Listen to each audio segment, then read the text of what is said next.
بسم الله الرحمن الرحيم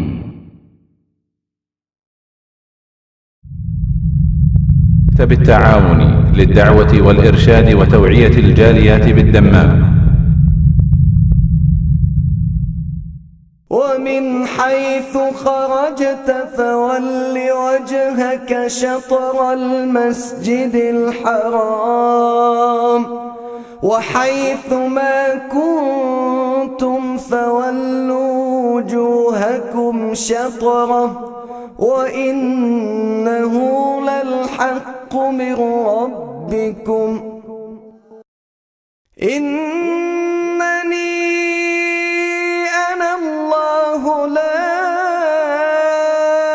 إله إلا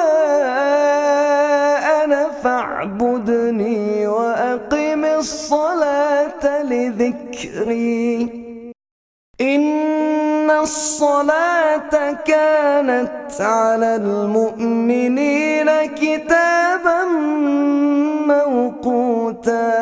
السلام عليكم ورحمة الله وبركاته. إن الحمد لله نحمده ونستعينه ونستغفره ونعوذ بالله من شرور أنفسنا ومن سيئات أعمالنا من يهده الله فلا مضل له ومن يضلله فلا هادي له وأشهد أن لا إله إلا الله وحده لا شريك له وأشهد أن محمدا عبده ورسوله صلى الله تعالى عليه وعلى آله وصحبه وسلم تسليما كثيرا. أما بعد فأعوذ بالله من الشيطان الرجيم. بسم الله الرحمن الرحيم. حافظوا على الصلوات والصلاة الوسطى وقوموا لله قانتين. মহান আল্লাহর সমস্ত প্রশংসা যে আল্লাহ পাক রব্বুল আলামিন আমাদের উপর 5 ওয়াক্ত সালাত ফরজ করেছেন। দরুদ ও সালাম নাযিল হোক নবী মুহাম্মদ সাল্লাল্লাহু আলাইহি সাল্লামের উপর, যিনি ইরশাদ করেছেন ওয়া জুইলাত কুররাতু আইনি ফিস সালাহ, আমার চক্ষু ঠান্ডা হয় নামাজে। যিনি ইরশাদ করেছেন আরেহনা বিহা ইয়া বেলাল, হে বেলাল নামাজ দিয়ে আমাকে শান্তি প্রদান করো।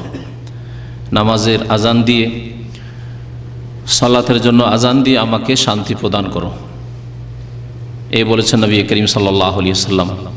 প্রত্যেক মুসলিমের শান্তি হাসিল হয় এই নামাজের মাধ্যমে, সালাতের মাধ্যমে, যদি সত্যি সে মুসলিম হয়ে থাকে।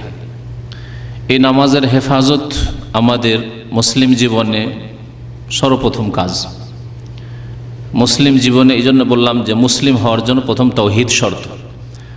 আমাদের যখন তাওহীদ রয়েছে, আল্লাহর একত্বে বিশ্বাস রয়েছে, তখন আমাদের প্রথম কাজ হচ্ছে 5 ওয়াক্ত সালাত সর্বদা কায়েম করা,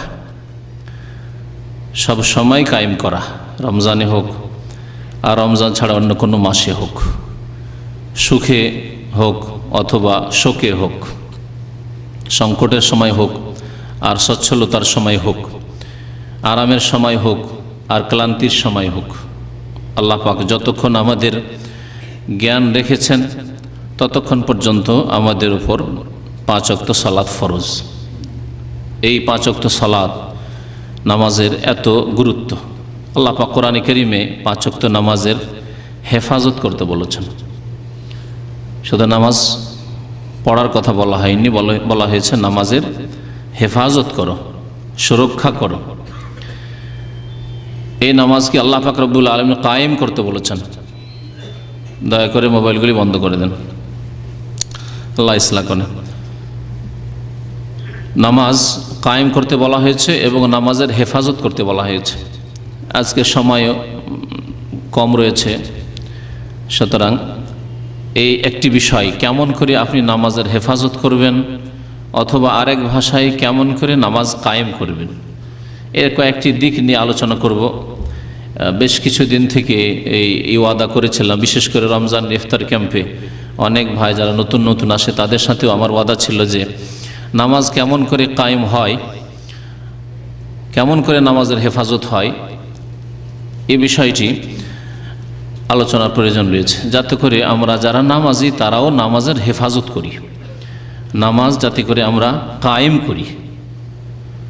নিজেকে হয়তো নামাজি ভাবছি অথচ নামাজ এখনও কায়েম করতে পারি না। নিজেকে নামাজি মনে করছি, কিন্তু এখনও নামাজের আল্লাহ পাক যেভাবে হেফাজত করতে বলেছেন সেভাবে হেফাজত করি না। সুতরাং নামাজের এই হেফাজতের বিষয়টি, নামাজ কায়েম করার বিষয়টি যদি আলোচনায় এসে যায়, তাহলে যারা নামাজি ভাই তাদেরও উপকার হবে যে আমরা নামাজের হেফাজত করব, নামাজ সুষ্ঠুভাবে কায়েম করব, প্রতিষ্ঠিত করব। আর নামাজ কায়েম করাই হচ্ছে দিন কায়েম করা, বরং প্রথম দিন কায়েম করা হচ্ছে তাওহীদের পরে নামাজ কায়েম করা। দিন কায়েম মানে ওই অর্থ নয় যে অর্থ আজকাল এক শ্রেণীর রাজনীতিবিদরা ধর্মের নামে আলোচনা করে থাকে। দিন কায়েম মানেই গদি দখল করো, ক্ষমতা হাতে নাও, না, এই অর্থ নয়। কোরআন হাদিসের ভাষায় এই অর্থ কোথাও উদ্দেশ্য করা হয়নি। দিন কায়েম মানে দিনের প্রত্যেকটি বিষয় কায়েম করা, আর সর্বপ্রথম কায়েম করা তাওহীদ, আল্লাহর একত্ব কায়েম করা, তাওহীদে রুবুবিয়্যাহ, তাওহীদে উলুহিয়্যাহ, তাওহীদুল আসমা ও সিফাত। এই তাওহীদ প্রতিষ্ঠা করতে হলে তাহলে শিরক মুক্ত হইতে হবে, শিরক মুক্ত হওয়া।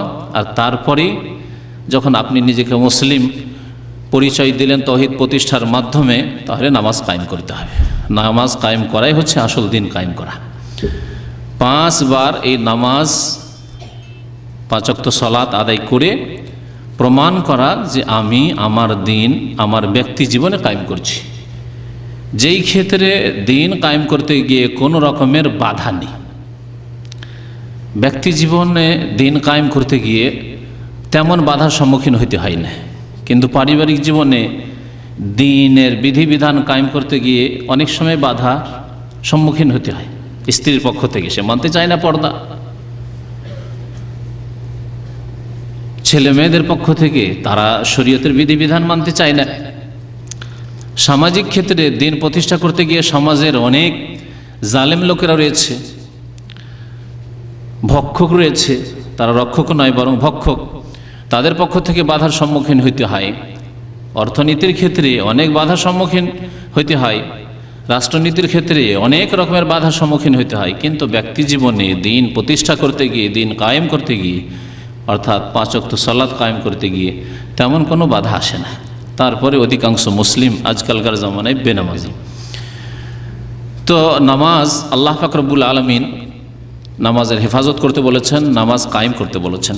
এই মর্মে বহু আয়াত রয়েছে, কাছাকাছি 100 আয়াত রয়েছে, যাতে নামাজ হয় কায়েম করতে বলা হয়েছে। নামাজ যারা কায়েম করে তাদের প্রশংসা করা হয়েছে, নামাজ কায়েমের গুরুত্ব উল্লেখ করা হয়েছে, অথবা নামাজের হেফাজতের কথা বলা হয়েছে।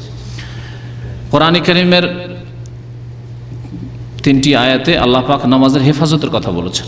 একটি আয়াত সূরা বাকারার আয়াত নম্বর 238-এ আল্লাহ পাক ইরশাদ করেছেন, হাফিজু আলা সালাওয়াত, তোমরা নামাজগুলির, সালাতগুলির হেফাজত করো।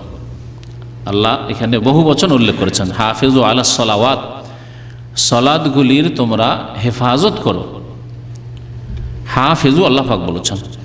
এক হচ্ছে হেফাজত করো, এহফাজু সংরক্ষণ করা, আর এক হচ্ছে হাফেজু, তাতে আরও বেশি, যেটাকে বলা হয় আরবি ভাষায় মুবালাগা রয়েছে, তাতে আরও বেশি গুরুত্ব আরোপ করা হয়েছে। সুন্দরভাবে নামাজগুলির, সালাতগুলির হেফাজত করো। ওয়াসসালাতিল উস্তা, আর বিশেষ করে মধ্যবর্তী নামাজের হেফাজত করো। এই মধ্যবর্তী সালাতুল উস্তা কি, এই নিয়ে হাদিসের ভাষ্যকারদের, তাফসিরকারদের, মুফাসসিরিনগণের অনেক ইখতিলাফ রয়েছে। তার মধ্যে 2টি উক্তি সবচাইতে হাদিসের যেসব দলিল, সাহাবায়ে কেরামদের উক্তি এর কাছাকাছি। তার একটি হচ্ছে আসর নামাজ, আর একটি হচ্ছে ফজর নামাজ। এছাড়াও অনেক উক্তি রয়েছে। আল্লাহ পাক রব্বুল বিশেষভাবে আসর নামাজ এবং ফজর নামাজের হেফাজতের কথা উল্লেখ করেছেন, এবং এই কথাটি বিভিন্ন সহিহ হাদিস দ্বারাও প্রমাণিত। কারণ অধিকাংশ লোকের নামাজে যে গাফিলতি রয়েছে তা ফজর নামাজে, আর না হলে আসর নামাজে। আসর নামাজ, প্রাচীন যুগে আসর নামাজে বেশি গাফিলতি ছিল ফজরের গাফিলতির চাইতে। কারণ আসরের সময়টি আগের কালে হাট বাজারের সময়, কেনাকাটার সময়। ওই সময়, এই সময় যদি বাজারে না যাই তো খাবার পাবো না। এই সময় যদি বাজারে মাল সামান না নিয়ে যাই তাহলে বিক্রি হবে না। তাহলে যারা বিক্রেতা তারাও ওই সময় ব্যস্ত, যারা ক্রেতা তারাও ব্যস্ত। সেই জন্য আসর নামাজের গুরুত্ব দেওয়া হয়েছে। গ্রাম অঞ্চলে যেসব হাট লাগে দেখেছেন, গরুর হাটে কুরবানির এই সুন্নত নিয়ে ব্যস্ত, কিন্তু আসর নামাজ পড়ে না। আমরা ছোটোকালে বহু লোককে এরকম দেখেছি, যারা আসর নামাজ পড়ে না কিন্তু কোরবানি গরু কিনতে গেছে, কোরবানি খাসি কিনতে গেছে, এর সাথে বাড়ি ফিরে আসছে, এখন ওই আসর নামাজ পড়বে। যদি নামাজিও হয় তো আসর নামাজ পড়বে। আল্লাহ পাক এইরকম নামাজ কবুল করবেন না। একটি মশলা শুনে রাখেন, কারণ আমাদের দেশে কাজা যে কোনো কারণে এমনি কাজা ছেড়ে দিল, বিলম্ব করে দিল, কোনো কাজে ব্যস্ত থাকলো, আর 4-5 ওয়াক্ত কাজা করছে। বহু অফিসারদেরকে দেখা যায়, সরকারি অফিস আদালতে চাকরি করে। আমি এরকম বেশ কিছু অফিসারদের আমার জীবনে পেয়েছি, যারা একসাথে 4-5 ওয়াক্ত নামাজ কাজা করছে। সারাদিন অফিসে নামাজ পড়েনি, অফিস ব্যস্ততায় থাকে, অথবা অফিসে নামাজ পড়বো, সব বেনামাজির পাল, তো এখানে আর কোথায় নামাজ পড়বো। বাড়িতে ফিরে আসে নিজে বেশ নামাজি, কিন্তু আসল নামাজি নাই, দেশীয় নামাজি। জোহর পড়লো, আসর পড়লো, মাগরিব পড়লো, এশা পড়লো, 4 ওয়াক্ত একসাথে কাজা করে দেখেছি এরকম বেশ কিছু অফিসারকে। এইরকম নামাজ আল্লাহ পাক কবুল করবেন না, আমাদের প্রত্যেকের জেনে রাখা উচিত। আল্লাহ পাক রব্বুল আলামিন কাজা শুধু 2 ক্ষেত্রে কবুল করবেন, 2 ক্ষেত্রে কবুল করবেন। কি বলতে পারেন? একটি হচ্ছে ভুলে যাওয়া অথবা ঘুমিয়ে পড়া, অনিচ্ছাকৃত ঘুমিয়ে পড়া। ইচ্ছা করে ঘুমিয়ে থাকা নয় যে ঘুমটা পুরা করিনি তারপর পড়বো, যেমন আজকাল ফজরে যারা ঘুমিয়ে থাকে, পড়বো সকাল 7টা-8টায় ঘুমিয়ে নি, না, অনিচ্ছাকৃত। ইচ্ছা ছিল জাগবো কিন্তু জাগতে পারলো না।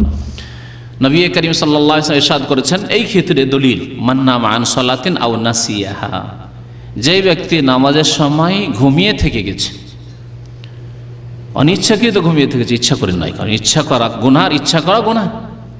আপনি নামাজের সময় ঘুমিয়ে থাকা, ইচ্ছা করে ঘুমিয়েছেন মানে গুনার ইচ্ছা নিয়ে, অসৎ নিয়তে ঘুমিয়েছেন। সুতরাং আপনার এইরকম নামাজ কবুল হবে না। সকাল 7টা-8টায় ডিউটি যাওয়ার আগে ফজর নামাজ পড়ি, কবুল হবে না। অনিচ্ছাকৃত ক্লান্ত ছিলেন, অথবা ঘুম আপনার খুব বেশি, জাগাবার কেউ হয়নি, অ্যালার্ম বেজেছে, কখন বন্ধ করেছেন তাও বুঝতে পারেননি, মাঝে মধ্যে কখন হয়ে গেছে। মান নামা আন সালাতিন, নামাজের সময় ঘুমিয়ে থেকে গেছেন, আসর নামাজ সূর্য ডুবে গেছে, ফজর নামাজ সূর্য উঠে গেছে। আও নাসিয়াহা, অথবা ওই নামাজ ভুলে গেছে, ভাবছেন যে নামাজ পড়েছি, হয়তো আসলে পড়েননি। ফালিয়ুসাল্লিহা ইযা যাকারাহা, সেই ব্যক্তি যেন ওই নামাজ, ওই সালাত আদায় করে নেই যখন তার স্মরণ হবে। ভুলে যাওয়ার ক্ষেত্রে স্মরণ হবে, আর ঘুম থেকে যখন জাগবে তখনই নামাজ পড়ে নেবে বিনা বিলম্বে। বিলম্ব করে নয়। আমাদের সবার একটা ফতোয়া আছে এই ক্ষেত্রে, যে আজকের জোহর ছুটে গেছে বা আসর ছুটে গেছে, ফজর ছুটে গেছে, আগামী দিনে ফজরের সাথে ফজর পড়বে। শুনেছেন না শোনেন এই ফতোয়া? শুনেছেন। ইযা যাকারাহা, যখনই স্মরণ হবে, যখনই ঘুম ভাঙবে। ফাইন্না যালিকা ওয়াক্তুহা, ওই নামাজের সেটি হচ্ছে ওয়াক্ত, যখন আপনি জাগতে পেরেছেন, যখন আপনার স্মরণ হয়েছে। লা কাফারাতা লাহা ইল্লা যালিকা, এর আর কোনো কাফারা নাই এর ছাড়া। নামাজের আর কোনো কাফারা নেই, নামাজ এইরকম অবস্থায়, 2 অবস্থায় কাজা করে নেওয়া ছাড়া। লিআন্না আল্লাহ তাআলা ইয়াকুল, নবী করিম সাল্লাল্লাহু আলাইহি ওয়াসাল্লাম ইরশাদ করেছেন, কারণ আল্লাহ পাক ইরশাদ করেছেন সূরা তাহায়, আকিমিস সালাতা লিযিকরি, আমার স্মরণের উদ্দেশ্যে সালাত কায়েম করো। আকিমিস সালাত, আল্লাহ কায়েম করতে বলেছেন। আকিমিস সালাতা লিযিকরি, আমার স্মরণের উদ্দেশ্যে নামাজ কায়েম করো। লিযিকরির যারা আরবি ভাষাবিদ, নাহু সারফ, গ্রামারবিদ, তারা আরেকটি তাফসীর করেছেন, লামটা সময়ের ক্ষেত্রে ব্যবহার হয়। লাম শব্দটি হারফে জার, সময়ের ক্ষেত্রে ব্যবহার হয়। যেমন আল্লাহ পাক বলেছেন, ফাতাল্লিকুহুন্না লিইদ্দাতিহিন্না, তোমরা নারীদেরকে তালাক দাও তাদের ইদ্যতের, এখানে জন্য নয়, তাদের ইদ্যতের সময়, অর্থাৎ তোহরে, তাহারতের অবস্থায় তালাক দাও। এমন পবিত্রতায় সুন্নতি তালাক, যে পবিত্রতায় তোমার সাথে মিলন হয়নি, হাইজ থেকে পবিত্র হয়েছে, তারপরেই তালাক দাও, যাতে করে এই সম্ভাবনা না থাকে যে আবার পেটে বাচ্চা চলে আসলো নাকি। তো লিইদ্দাতিহিন্না আল্লাহ বলেছেন, লাম মানে তাহলে এখানে সময় বোঝানো হয়েছে। ঠিক তেমনি আকিমিস সালাতা লিযিকরি, এখানেও লাম হয়েছে। এর মানে হচ্ছে যে আকিমিস সালাতা লিওয়াক্তি যিকরি, যখন আমার স্মরণ হবে তখনই নামাজ পড়ো। ঘুম ভেঙেছে, স্মরণ হয়েছে, আরে নামাজ তো পড়িনি, আল্লাহ পাকের হক বাকি আছে, তখনই নামাজ পড়ো। ভুলে গেছিলেন জোহর নামাজ, আসর নামাজ, আরে ভাবছিলেন পড়ে নিচ্ছে, না তো নামাজ তো আজকে পড়িনি, যখনই স্মরণ হয়েছে তখনই নামাজ আদায় করো। নামাজের হেফাজত করার কথা আল্লাহ বলেছেন এবং নামাজ কায়েম করার কথা বলেছেন। এর বিপরীত আল্লাহ পাক সতর্ক করেছেন নামাজ কি করা থেকে বলতে পারেন? আল্লাহ পাক একটি শব্দ উল্লেখ করেছেন কোরআনে কারিমে, যেটা নামাজের হেফাজতের বা কায়েম করার বিপরীত, তা থেকে সতর্ক করেছেন। তা হচ্ছে নামাজ নষ্ট করা। জি, নষ্ট করা আরবি হচ্ছে দায়ে করা। ফাখালাফা মিন বাদিহিম খালফুন আযাউস সালাহ। আল্লাহ পাক ইরশাদ করছেন যে তাদের পরে সাহাবায়ে কেরাম, তাবেঈন, তাবা তাবেঈন, আইম্মায়ে কেরাম, স্বর্ণযুগের পরে, ফাখালাফা মিন বাদিহিম খালফুন, তাদের পরে মানে স্বর্ণযুগের মুসলিম, আদর্শ মুসলিম যারা আমাদের জন্য, এই উম্মতের জন্য, তাদের পরে এমন এক জাতি আসবে, সূরা মারইয়ামে আল্লাহ পাক উল্লেখ করেছেন, এমন এক জাতি আসবে, খালফুন বলেছেন, অবাঞ্ছিত লোকেরা। সালাফ মানে আমাদের আগের ভালো লোকেরা, আর খালাফ মানে পরের ভালো লোকেরা, আর খালফ মানে পরবর্তীকালের খারাপ লোকেরা। খালাফ আর খালফ শুধু জজম, সুকুন এবং ফাতাহ, জবরের পার্থক্যে এই অর্থ। খালাফ মানে সালাফ এবং খালাফ আমরা বলি। সালাফে সালেহিন মানে আগের জামানার ভালো মানুষেরা, সাহাবায়ে কেরাম, তাবেঈন, তাবা তাবেঈন, আইম্মায়ে কেরাম, ইমাম আবু হানিফা, শাফি, মালিক, আহমদ রহমতুল্লাহ আলাইহিম আজমাইন, আইম্মায়ে মুহাদ্দিসিন, এরা হচ্ছে সালাফ, আমাদের সালাফে সালেহিন। আর পরবর্তীকালের ভালো লোকেরা, যেমন আজকালকার জামানার ভালো মানুষরা, কিয়ামত পর্যন্ত যত ভালো মানুষরা আসবে, এদেরকে কোরআন হাদিসের ভাষায় কি বলা হয়? খালাফ। সালাফের বিপরীত মানে পরে এসেছেন কিন্তু ভালো লোক, তারাও খালাফ। আর পরবর্তীকালের খারাপ লোকেরা, এদেরকে আল্লাহ পাক কি বলছেন? খালফ, পিছিয়ে পড়ে থাকার লোকেরা। ধর্মের ক্ষেত্রে, দিনের ক্ষেত্রে, তাকওয়ার ক্ষেত্রে, ইমানের ক্ষেত্রে, নামাজের ক্ষেত্রে এরা অনেক পিছিয়ে যাওয়া লোক। ফাখালাফা মিন বাদিহিম খালফুন, এখানে আল্লাহ বলছে খালাফ বলেন। এই খালফ, অবাঞ্ছিত লোকেরা, এই বাজে লোকেরা কি করবে? আযাউস সালাতা, নামাজকে বিনষ্ট করবে। আল্লাহ পাক তাহলে কোরআনে কারিমে আয়াতে ভবিষ্যৎবাণী করেছেন যে পরবর্তীতে এমন লোকেরা আসবে যারা নামাজকে নষ্ট করবে, জায় করবে নামাজকে। ওয়াত্তাবাউশ শাহাওয়াত, এবং কুপ্রবৃত্তির তারা অনুসরণ করবে। শাহওয়াত মনের কামনা বাসনা কে শাহওয়াত বলা হয়। ইশতাহা মানে চাওয়া, মনের চাহিদা। আমার এটা খাবার চাইছে, রুচি হচ্ছে, এটা রুচি হয় না, তো যেটা রুচি হওয়া রাখে বা চাহিদা, খাবারের দিকে চাহিদা, এটাকে বলা হয় ইশতেহা বা শাহওয়া বলা হয়। যৌন কামনাকেও শাহওয়া বলা হয়। মনের কামনা বাসনাকে আল্লাহ পাক বলেছে ওয়াত্তাবাউশ শাহাওয়াত, মনের কামনা বাসনার তারা অনুসরণ করবে। তাহলে না কোরআন সুন্নাহর অনুসরণ করবে, না রাসূলুল্লাহ সাল্লাল্লাহু আলাইহি ওয়াসাল্লামের অনুসরণ করবে, না দলিলের অনুসরণ করবে। যে আল্লাহ 5 ওয়াক্ত নামাজ পড়তে বলেছেন, সময় মতো নামাজ পড়তে বলেছেন, নামাজের হেফাজত করতে বলেছেন, নামাজ কায়েম করতে বলেছেন, এর অনুসরণ করবে, দলিলের অনুসরণ করবে না। ওয়াত্তাবাউশ শাহাওয়াত, মনের কামনা বাসনার অনুসরণ করবে তারা।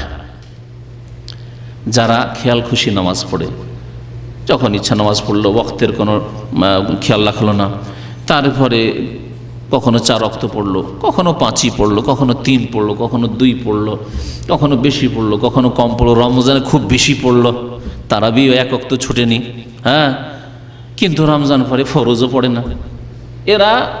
এদের আল্লাহ পাক রব্বুল চিত্রকে তুলে ধরেছেন এই আয়াতে। ওয়াত্তাবাউশ শাহাওয়াত, এরা মনের কামনা বাসনার অনুসরণ করে পূজা করে। এদের সম্পর্কে আল্লাহ পাক রব্বুল আলামিন অন্য আয়াতে বলেছেন আফারা আইতা মান ইত্তাখাযা ইলাহাহু হাওয়া। হে নবী, আপনি কি দেখেছেন তাদেরকে? মান ইত্তাখাযা ইলাহাহু, যারা নিজের উপাস্য বানিয়েছে, সাব্যস্ত করেছে। কাকে? হাওয়াহু, কুপ্রবৃত্তিকে, মনের কামনা বাসনাকে। মনের কামনা বাসনা রমজান মাসে ভালো ইবাদতবন্দি করতে হবে, করেছে। মনের কামনা বাসনা রমজান পরে আর অসুবিধা নেই, এখন মাঝে মাঝে পড়বো, মাঝে মাঝে ছাড়লেও অসুবিধা নেই। এদের ইলাহ আল্লাহ পাক নন। এদের ইলাহ আল্লাহ পাক বলছেন যে তাদের হাওয়া, মনের কামনা বাসনা। এদের সম্পর্কে ইমাম আহমদ রহমতুল্লাহ আলাইহি উল্লেখ করেছেন বেসাল কওম কওমুন লা ইয়ারিফুন আল্লাহ ইল্লা ফি রমাদান। জঘন্য জাতি, নোংরা সম্প্রদায়, নোংরা লোক, ওইসব লোকেরা, বিশাল কম, খারাপ লোক তারাই, আল্লাযীনা লা ইয়ারিফুন আল্লাহ, যারা আল্লাহকে চেনে না রমজান ছাড়া অন্য কোনো মাসে। 11 মাস আল্লাহর সাথে তাদের সম্পর্ক নেই। 11 মাস আল্লাহকে ছাড়া 5 ওয়াক্ত নামাজ কায়েম করে না, রমজান মাস আসলে মসজিদে ভিড় ভাড় করে, তারপর আর খোঁজ খবর নাই। বেসাল কম বলা হয়েছে তাদেরকে। যে আল্লাহ পাক রমজানের রব, তিনি শওয়ালের রব, তিনি জিলকাদা জিলহজের রব, তিনি মুহররম সফরের রব, তিনি সমস্ত মাসগুলির রব, সমস্ত যুগ, সমস্ত স্থান, সমস্ত কাল, সমস্ত সময়ের রব। সুতরাং আল্লাহ পাক রব্বুল আলমিনের সর্বদাই ইবাদত বন্দেগী করতে হবে। আল্লাহ পাক ইরশাদ করেছেন সূরা হিজর আয়াত নম্বর 99, ওয়াবুদ রব্বাকা হাত্তা ইয়াতিয়াকাল ইয়াকিন। হে নবী সাল্লাল্লাহু আলাইহি সাল্লাম, আপনি আপনার রবের ইবাদত চালিয়ে যান। ওয়াবুদ রব্বাকা হাত্তা ইয়াতিয়াকাল ইয়াকিন, যতক্ষণ পর্যন্ত আপনার নিকট মওত না এসেছে। ইয়াকিন আল মওত এমন একটি বিষয় যে মওতকে নাস্তিক ইয়াকিন করে, বিশ্বাস করে যে মরতেই হবে। যে মওত মরতে হবে এ কথা মুশরিক পত্তলিকও বিশ্বাস করে, খ্রিস্টানও বিশ্বাস করে, ইহুদিও বিশ্বাস করে, অসৎ বিশ্বাস করে, সৎ বিশ্বাস করে, ভালো বিশ্বাস করে, মন্দ বিশ্বাস করে। কিন্তু মওতের পরে কি হবে এ কথা একমাত্র মুমিন বিশ্বাস করে। মওতের পরে জবাবদিহি করতে হবে, কর্মক্ষেত্র শেষ হয়ে যাবে। এজা মাতা ইবনু আদম ইনকাতা আমালহু, আমল বন্ধ হয়ে গেছে, ভালো মন্দ কাজ, দুনিয়ার কাজ যেমন বন্ধ হয়েছে, আপনার চাকরি বাকরি রুজি রোজগার বন্ধ হয়েছে, ছেলে মেয়েদের দেখাশোনা বন্ধ হয়েছে, তেমনি আপনার নামাজ রোজা, সৎ অসৎ, ভালো কাজ মন্দ কাজ সব বন্ধ হয়েছে। কিন্তু এখন শুরু হয়েছে ফলাফলের জগৎ। কর্মক্ষেত্র শেষ হয়েছে, ফলাফলের জগৎ শুরু হয়েছে, এখন ফল পাওয়া শুরু হবে। এ কথা একমাত্র মুমিন আল্লাহ পাকের বান্দা বিশ্বাস করে। হাত্তা ইয়াতিয়াকাল ইয়াকিন, যতক্ষণ পর্যন্ত আপনার নিকট ইয়াকিন মওত না এসেছে, মওত আসা পর্যন্ত ইবাদত বন্দেগী করতে হবে। নবী করিম সাল্লাল্লাহু আলাইহি সাল্লামকে আল্লাহ বিশেষভাবে এক বচন দিয়ে সম্বোধন করেছেন। যদি নবী সাল্লাল্লাহু আলাইহি সাল্লামকে সারা জীবন ইবাদত বন্দেগী চালিয়ে যেতে হয়, তাহলে আমাকে আপনাকে কি করতে হবে? আল্লাহ বলছেন মাইয়ুতির রাসূল ফাকাদ আতা আল্লাহ, যে ব্যক্তি রাসূলের আনুগত্য করলো সেই ব্যক্তি আল্লাহর আনুগত্য করলো। ইন কুনতুম তুহিব্বুনা আল্লাহ ফাত্তাবিউনি, আল্লাহকে যদি ভালোবাসতে চাও এবং ভালোবাসার দাবিদার হও, ফাত্তাবিউনি, আমি মুহাম্মদ সাল্লাল্লাহু আলাইহি সাল্লামের অনুসরণ করো। নবী করিম সাল্লাল্লাহু আলাইহি ওয়াসাল্লাম মওত পর্যন্ত 5 ওয়াক্ত নামাজ চালিয়ে গেছেন, বরং যখন মৃত্যু সজ্জায় মাঝে মাঝে বেহুশ হয়ে পড়ছেন, অচেতন হয়ে যাচ্ছেন, আবার যখন পানি ঢালা হচ্ছে মাথায়, আবার হুঁশ আসছে, হুঁশ যখন আবার ফিরে আসছে, বলছেন হাল সাল্লান নাস, লোকজনের নামাজ পড়া হয়ে গেছে কি? লা ইয়া রাসূলুল্লাহ ওয়া হুম ইয়ানতাজিরুনাকা, ইয়া রাসূলুল্লাহ আপনার প্রতীক্ষায় রয়েছে, ইন্তজারে তারা রয়েছে যে হয়তো আপনি গিয়ে নামাজ পড়াবেন। ওঠার চেষ্টা করছেন, উঠতে পারছেন না। শেষখানে বলছেন মুরু আবু বকরিন ফালিয়ুসাল্লি বিন নাস, বলো আবু বকরকে বলো, সহিহ বুখারী শরীফ হাদিস, যে লোকজনকে নামাজ পড়িয়ে দিক, আমার শরীরে ওঠার মতো শক্তি নেই। আল্লাহু আকবার, আমার শরীরে ওঠার মতো শক্তি নেই। নবী করিম সাল্লাল্লাহু আলাইহি ওয়াসাল্লাম একেবারে শেষখানে একবার একটু শরীরটা হালকা বোধ করলেন, জানা এখন আমি নামাজে হাজির হইতে পারবো। আলীকে আব্বাস চাচা এবং এইদিকে চাচাতো ভাই জামাই আলী, তাদেরকে বললেন যে চলো আমাকে মসজিদে নিয়ে চলো। একদিকে কাঁধে ভর দিলেন আলী রাদিয়াল্লাহু তাআলা আনহু, আরেকদিকে ভর দিলেন আব্বাস রাদিয়াল্লাহু তাআলা আনহু। দুইজনের কাঁধে ভর দিয়ে কোনো রকম মসজিদে হাজির হলেন। দাঁড়িয়ে থাকতে পারছেন না, বসিয়ে দেওয়া হলো, বসে গেলেন। আবু বকর রাদিয়াল্লাহু তাআলা ইমামত শুরু করে দিয়েছেন, আর সেই সময় তাকে বাম দিকে বসিয়ে দেওয়া হলো। ইমাম আবু বকর সিদ্দিক রাদিয়াল্লাহু তাআলা আনহু তার বাম দিকে বসিয়ে দেওয়া হলো। আবু বকর রাদিয়াল্লাহু তাআলা আনহু শুধু আওয়াজটি মুকাব্বির হিসাবে পৌঁছাছিলেন লোকজনকে। ইমাম হয়ে গেলেন রাসূলুল্লাহ সাল্লাল্লাহু আলাইহি ওয়াসাল্লাম। শেষ নামাজ রাসূলুল্লাহ সাল্লাল্লাহু আলাইহি ওয়াসাল্লাম চলতে পারছেন না, অচল অবস্থা, বসে বসে আওয়াজ পৌঁছাতে পারছেন না মুক্তাদিদেরকে, সেই সময়ও নামাজ আদায় করেছেন। আর আজকে যদি আমাদের চরিত্র এরকম হয় যে আমরা রমজানে শুধু নামাজ পড়ব, আল্লাহ পাক কবুল করবেন না। বরং রমজানে নামাজ পড়া আর তারপরে নামাজ ছেড়ে দেওয়া, যদি এক ওয়াক্তই ছেড়ে দেওয়া হোক না কেন, আমি বলছি না যে 5 ওয়াক্ত ছেড়ে দেওয়া, 5 ওয়াক্ত ছাড়লে যা হবে তা তো স্পষ্টই, কিন্তু আরও স্পষ্ট করে দিচ্ছি 5 ওয়াক্ত কেউ ছাড়লো না। রমজানে 5 ওয়াক্ত ফজরও পড়তো সাহারি খেয়ে, আর রমজান পরে 4 ওয়াক্ত পড়ে ফজর পড়ে না, তার কথা শোনেন, সেই ব্যক্তি নামাজ নষ্ট করল এবং মনের কামনা বাসনা কুপ্রবৃত্তির অত্যাবা শাহওয়াত অনুসরণ করল। আল্লাহ পাক এরকম নামাজ কবুল করবেন না। নামাজের যদি হেফাজত করতে হয় তাহলে নামাজ যেইভাবে আল্লাহ পাক ফরজ করেছেন আদায় করতে হবে। আল্লাহ পাক বলছেন তাদের সম্পর্কে যারা নামাজ নষ্ট করে, ফাসাউফা ইয়ালকাউনা গাইয়া, ফাসাউফা ইয়ালকাউনা গাইয়া, তারা শীঘ্রই গাই নামক জাহান্নামে পৌঁছিবে। গায়ে জাহান্নামের একটি স্তরের নাম কেউ কেউ বলেছেন, কোন কোন তাফসীরকার। অথবা গায়ে মানে এমন গুমরাহি যার পরিণাম জাহান্নাম, একই কথা। অবশ্যই গায়ের অর্থাৎ জাহান্নামের সম্মুখীন হবে যারা নামাজকে নষ্ট করবে আর কুপ্রবৃত্তির অনুসরণ করবে। আল্লাহ পাক রব্বুল সূরা মুদ্দাসসিরে কয়েকটি আয়াতে উল্লেখ করেছেন যারা জাহান্নামে যাবে, জাহান্নামে যাওয়ার মুখ্য কারণ বলতে পারেন কেউ? জাহান্নামে যাওয়ার অনেক কারণ রয়েছে। খুন করা জাহান্নামে যাওয়ার কারণ, মাতা পিতার অবাধ্য হওয়া জাহান্নামে যাওয়ার কারণ, রোজা ছাড়াও জাহান্নামের কারণ, হজ ছাড়াও জাহান্নামে যাওয়ার কারণ, মদ খাওয়া জাহান্নামে যাওয়ার কারণ, জেনা করাও জাহান্নামে যাওয়ার কারণ। জাহান্নামে যাওয়ার কারণ সমস্ত কাবিরা গুনাহ এবং অহরহ সাগিরা গুনাহও অনেক সময় জাহান্নামে যাওয়ার কারণ। কিন্তু মুখ্য কারণ জাহান্নামে যাওয়ার কি? নামাজ না পড়া, শিরকের পরে। প্রথম কারণ হচ্ছে জাহান্নামে যাওয়ার শিরক। কারণ যেই ব্যক্তি শিরক করে মারা যাবে আল্লাহ পাক তার জন্য জান্নাতকে হারাম করে। সূরা মাইদা আল্লাহ পাক ইরশাদ করে, ইন্নাহু মান ইউশরিক বিল্লাহি ফাকাদ হারামাল্লাহু আলাইহিল জান্নাহ। যে ব্যক্তি আল্লাহর সাথে শিরক করবে এবং ওই অবস্থায় মারা যাবে আল্লাহ পাক তার জন্য জান্নাতকে হারাম করেছেন। তাহলে জাহান্নামে যাওয়ার মুখ্য কারণ হচ্ছে শিরকের অবস্থায় মারা যায়, যে কোনো শিরক হোক না কেন। বড় শিরক যদি হয় আর ছোট শিরকও হয় সেটাও জাহান্নামে যাওয়ার কারণ, যদিও হয়তো চিরকাল না থাকুক। কিন্তু বড় শিরক করে আল্লাহ ছাড়া অন্যকে ডেকে, আল্লাহ ছাড়া অন্যের জন্য জবাই করি, আল্লাহ ছাড়া অন্যকে সেজদা করি, কবর মাজারে সেজদা করি হোক, আর দেবী দেবতাকে সেজদা করি হোক, আল্লাহ ছাড়া অন্যের ঘরের তওয়াফ করি, কবরের তওয়াফ করে, আল্লাহ ছাড়া অন্যের কাছে সন্তানের আশা করে, ছেলে মেয়ের আশা করে, আল্লাহ ছাড়া অন্যের কাছে রোগের আরোগ্য পাওয়া যাবে এসব আশা করে যদি মারা যায় তাহলে চিরকাল জাহান্নামে থাকবে, এগুলি বড় শিরক। 2 নম্বরে এই শিরকের মতোই অপরাধ, শিরকের চাইতে কোনো রকমের খাটো অপরাধ নয়, তা হচ্ছে নামাজ ত্যাগ করা।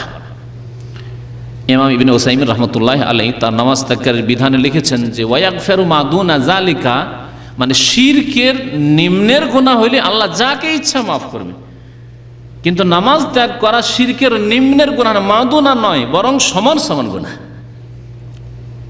বইটি খুব সূক্ষ্ম দৃষ্টি নিয়ে পড়তে হবে, কারণ তাতে কিছু ফিকহি উসুল ফিকহের কায়দা রয়েছে। এই জন্য অনেক সময় শুধু পড়ে গেলে হবে না, বুঝে পড়তে হবে। ওয়াগফিরু মা দুনা যালিকা, শিরক করেনি আর শিরকের মতো গুনাহ করেনি। শিরকের মতো গুনাহ হচ্ছে নামাজ। নামাজ 5 ওয়াক্ত কায়েম করেছে, শিরক করেনি, অন্য কোনো গুনাহ করে হয়তো মারা গেছে, আল্লাহ ইচ্ছা করলে আযাব দেবেন, আল্লাহ ইচ্ছা করলে মাফ করবেন। আযাব দিয়ে আল্লাহ কিছুদিন আযাব দেবেন, তারপর আল্লাহ পাক মাফ করবেন। কিন্তু বেনামাজিকে আল্লাহ মাফ করবেন না, যেমন মুশরিককে আল্লাহ পাক মাফ করবেন না। তো বলছিলাম যে মুখ্য কারণ কি আল্লাহ পাক উল্লেখ করেছেন? নামাজ ত্যাগ করা। ফি জান্নাতি ইয়াতাসাআলুনা আনিল মুজরিমিনা মা সালাকাকুম ফি সাকার, জান্নাতে জান্নাতীরা জিজ্ঞাসা করবে জাহান্নামীদেরকে বা জাহান্নামীদের সম্পর্কে, মা সালাকাকুম ফি সাকার, তাদেরকে সম্বোধন করে জিজ্ঞাসা করে। মানে আল্লাহ পাক তাহলে এইরকম যোগাযোগ ব্যবস্থা করে দেবেন যে জাহান্নামীদের নিজের গ্রামের যারা জাহান্নামী, নিজের এলাকার জাহান্নামী, নিজের বন্ধু বান্ধব মা পরিচিতদের মধ্য থেকে যারা বেনামাজি, আত্মীয় স্বজন বংশের লোক যারা বেনামাজি, তাদের সাথে একটা যোগাযোগ ব্যবস্থা আল্লাহ করে দেবেন, কথা বলার। মা সালাকাকুম ফি সাকার, তোমাদেরকে জাহান্নামে কে নিয়ে গেছে? তারা বলবে লাম নাকু মিনাল মুসাল্লিন। এই কথা বলবে না যে আমরা চুরি করেছিলাম, আমরা রোজা রাখিনি, আমরা বেঈমানি করেছিলাম। বলবে লাম নাকু মিনাল মুসাল্লিন, আমরা মুসল্লি ছিলাম না, আমরা 5 ওয়াক্ত নামাজ পড়িনি, সেই জন্য জাহান্নামে। তাহলে জাহান্নামে যাওয়ার প্রথম কারণ হচ্ছে শিরক, এবং শিরকের সাথে সাথেই নামাজ না পড়া। আল্লাহ পাক যেন আমাদেরকে 5 ওয়াক্ত নামাজ কায়েম করার তৌফিক দান করেন। নামাজের হেফাজতের প্রথম দিক এখন শুরু করি। এক কথায় নামাজের হেফাজত করতে হবে, নামাজ কায়েম করতে হবে। কেমন করে কায়েম করতে হবে? প্রথম দিক তা হচ্ছে নামাজ আল্লাহ যত ওয়াক্ত ফরজ করেছেন তত ওয়াক্ত পড়া। কত ওয়াক্ত ফরজ করেছেন? 5 ওয়াক্ত। 5 ওয়াক্ত, 5-এ 4 আল্লাহ কবুল করবেন না, 4.5 আল্লাহ কবুল করবেন না। কেউ যদি বলে যে মুসাফির শুধু কসর করবে, আমিও কসর করব, আজকে ক্লান্ত আছি, যদি আমি বাড়িতে আছি খুব ক্লান্ত, আমি কসর করব, চলবে? তো যদি 4.5 আল্লাহ কবুল না করেন তাহলে 4 কি করে? ফজরবিহীন মুসলমান, ফজর পড়ে না, অধিকাংশ নামাজি আজকালকার। প্রথম কথা, মুসলিম উম্মার অধিকাংশই বেনামাজি আজকাল। তারপরে যারা নামাজি তাদের অধিকাংশই ফজরবিহীন নামাজি, ফজর পড়ে না, ফজর পড়ে না, অথবা ফজর ওয়াক্তে পড়ে না। আর বললাম ফজর ওয়াক্তে না, ইমাম ইবনে তাইমিয়া রাহমাতুল্লাহ আলাইহি স্পষ্ট ভাষায় বলেছেন, যে দলিল এর আগে উল্লেখ করলাম সেই দলিল এবং এছাড়া অন্যান্য দলিলের আলোকে যে সময় পার হয়ে যাওয়ার পরে যেই নামাজ ইচ্ছা করে পড়বে সেই নামাজ আল্লাহ পাক কবুল করবেন না, আল্লাহ পাক কবুল করবেন না। যেমন কুরবানি কেউ যদি এখন দেয় কবুল হবে? কোরবানি যদি 13 জিলহজের পরে 14-15 জিলহজে কেউ দেয়, যে পয়সা ছিল না 3-4 দিন, বা খাসি বকরির দাম খুব, গরুর দাম খুব বেশি ছিল, এখন 10 দিন পরে একটু সস্তা হয়েছে, এখন কোরবানি দেব, কবুল হবে? ঠিক তেমনি 5 ওয়াক্ত নামাজ যেই সময়গুলিতে আল্লাহ ফরজ করেছেন যদি না আদায় করা হয় তাহলে আল্লাহ কবুল করবেন না। ভালো করে শুনে রাখুন। সুতরাং ইত্তাকুল্লাহ, আল্লাহকে ভয় করুন, যথাসময়ে নামাজ পড়ুন। নামাজ 5 ওয়াক্ত কায়েম করতে হবে, 4 আল্লাহ পাক কবুল করবেন না। নতুন মুসলমান নবী সাল্লাল্লাহু আলাইহি ওয়াসাল্লামের সামনে মুসলমান হচ্ছে, হওয়ার পর একাধিক রিওয়ায়াত রয়েছে, হাদিস রয়েছে। জিজ্ঞাসা করছেন, একটি হাদিস শুধু আপনাদেরকে শোনাই। আন ইবনে আব্বাস রাদিয়াল্লাহু তাআলা আনহুমা আন্না রাসূলুল্লাহ সাল্লাল্লাহু আলাইহি ওয়াসাল্লাম বাসা মাযান ইলাল ইয়ামান, মুআয রাদিয়াল্লাহু তাআলা আনহুকে ইয়ামান দেশে যখন পাঠালেন গভর্নর করে, ইয়ামান দেশের শাসক রূপে, কালা ইন্নাকা তাকদুমু আলা কওমিন আহলি কিতাব, কোন রিওয়ায়াতে ইন্নাকা তাতি কওমান আহলা কিতাব, তুমি এমন এক জাতির কাছে যাচ্ছ যেই জাতি আহলি কিতাব, সেখানে ইহুদিরা বসবাস করত। ফালিয়াকুন আউওয়ালা মা তাদউহুম ইলাইহি ইবাদাতুল্লাহ, বা ফালিয়াকুন আউওয়ালা মা তাদউহুম ইলাইহি শাহাদাতু আল্লা ইলাহা ইল্লাল্লাহ। বিভিন্ন রিওয়ায়াত রয়েছে আল্লাহর একমাত্র ইবাদত বন্দেগীর দিকে দাওয়াত দেবে। অন্য রিওয়ায়াত রয়েছে একমাত্র কালিমা লা ইলাহা ইল্লাল্লাহ, আল্লাহ ছাড়া কেউ সত্য মাবুদ নেই, এই কথার দিকে দাওয়াত দেবে, তাওহীদের দিকে দাওয়াত দেবে। ফায়দা আরাফু যালিকা বা ফাইনহুম আতাউকা লিযালিকা, যখন এই কথা মেনে নেবে, ফাআখবিরহুম, তাদেরকে জানিয়ে দিও যে আন্নাল্লাহ কাদ ফারাজা আলাইহিম খামসা সালাওয়াতিন ফি কুল্লি ইয়াউমিন ওয়া লাইলা, তাদেরকে জানিয়ে দেবে যে আল্লাহ পাক নামাজ ফরজ করেছেন। কত ওয়াক্ত? খামসা সালাওয়াত, 5 ওয়াক্ত নামাজ ফরজ করেছেন প্রত্যেক দিন এবং রাতে। কত রাকাত ফরজ? 17 রাকাত। আচ্ছা, আমাদের দেশি যারা এক শ্রেণীর নামাজি রয়েছে, যারা এর সাথে 17 পড়ে, সে আমি তো এর সাথে 17 পড়ে নিলাম, ব্যাস, জোহর আসর যদি না পড়ে, ফজর না পড়ে, চলবে না? চলবে না।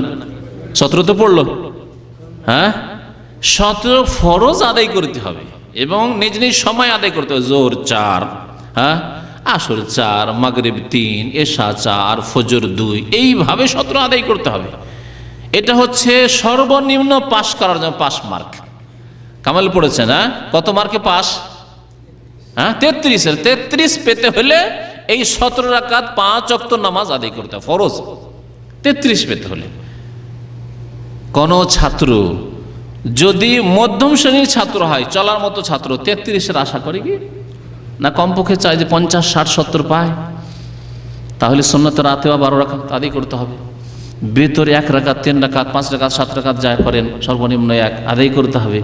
হ্যাঁ, তারপরে যদি বলেন যে না, আমি একবার ডিস্টিংশন চাই, মুমতাজ চাই, আমি এক্সিলেন্ট হতে চাই, চমৎকার আমার রেজাল্ট করতে চাই, ফার্স্ট ডিভিশন, একবারে লেটার মার্ক পেতে চাই, তাহলে আরও ইবাদত বন্দেগী রয়েছে, কিয়ামুল লাইল, রাতের নামাজ রয়েছে। এই হলো একটি হাদিস যেখানে নবী সাল্লাল্লাহু আলাইহি ওয়াসাল্লাম বলেছেন খামসুস সালাওয়াত। আর একটি বেদুইন নতুন মুসলমান হচ্ছে, সহিহ বুখারী রিওয়ায়াত, এসে বলছে যে আখবিরনি, আল্লাহর নবীকে কেমন করে ডাকতে হবে তাও জানে না, কিন্তু বেনামাজি তারা ছিল না।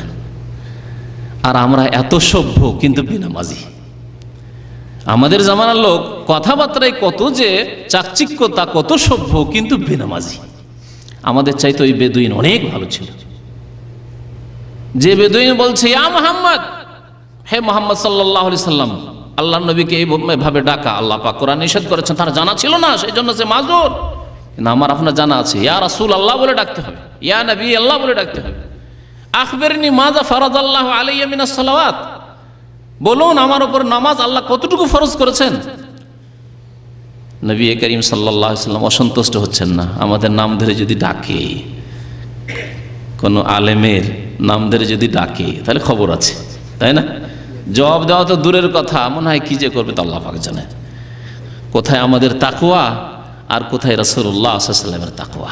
আতকা, যেন বলা হয়েছে ইন্নী আতকাকুম লিল্লাহ, আমি তোমাদের মধ্যে সবচেয়ে বেশি মুত্তাকি, আল্লাহ ভীরু। আর আমাদের মধ্যে অহংকার এমন ঠিকই আছে, আরে নাম বলছে, আর কোন এক আলেমকে, হুজুরকে নাকি ভাই বলে দিয়েছে, হ্যাঁ আমাকে ভাই, হ্যাঁ, অথচ রাসূলুল্লাহ সাল্লাল্লাহু আলাইহি ওয়াসাল্লাম বলছেন যে ইখওয়ানিল্লাযী লাম ইয়াতু বাদু, এখন পর্যন্ত যে মুমিন মুমিনাত মুসলিমরা এখন আসেনি, কিয়ামত পর্যন্ত আসবে, তার আমার ভাই। নবী সাল্লাল্লাহু আলাইহি ওয়াসাল্লাম ভাই বলাকে তো বরণ করছেন, আর কোন আলেমকে শুধু ভাই বলে যে ভাই কেমন আছেন, আরে ভাই মানে আমি কিসের ভাই, আবার আমি শেখ বা আমি মৌলানা, আমাকে আবার ভাই। আজকালকার জামানার আলেম সমাজের অবস্থা এরকম। আলেম নিজের নাম লিখে আমি মৌলানা অমুক, চিঠি লিখছে, দেখবেন কোন মাস্টারকে দেখবেন স্কুলের মাস্টার যে মাস্টার অমুক লিখছে, ওরা চালাক, দুনিয়ার ক্ষেত্রে চালাক। কোন প্রফেসর সাধারণত লিখবে না হয়তো যে প্রফেসর অমুক, কিন্তু মাউল হজরত মৌলানা অমুক, আর যদি হজ করে যেত আলহাজ মৌলানা অমুক, নিজে কি করে লিখবে। আর যদি আপনাকে মৌলানা না বলে যদি ভাই বলে দেয় আর যদি নাম বলে দেয়, তাহলে তো আল্লাহ জানে কি হবে। রাসূলুল্লাহ সাল্লাল্লাহু আলাইহি ওয়াসাল্লাম বলছেন খামসু সালাওয়াতিন ফি কুল্লি ইয়াউমিন ওয়া লাইলা। শোনো বেদুইন, তুমি জিজ্ঞাসা করলে যে নামাজ কত ফরজ, খামসু সালাওয়াত, 5 ওয়াক্ত নামাজ, আল্লাহ 4 কবুল করবেন না।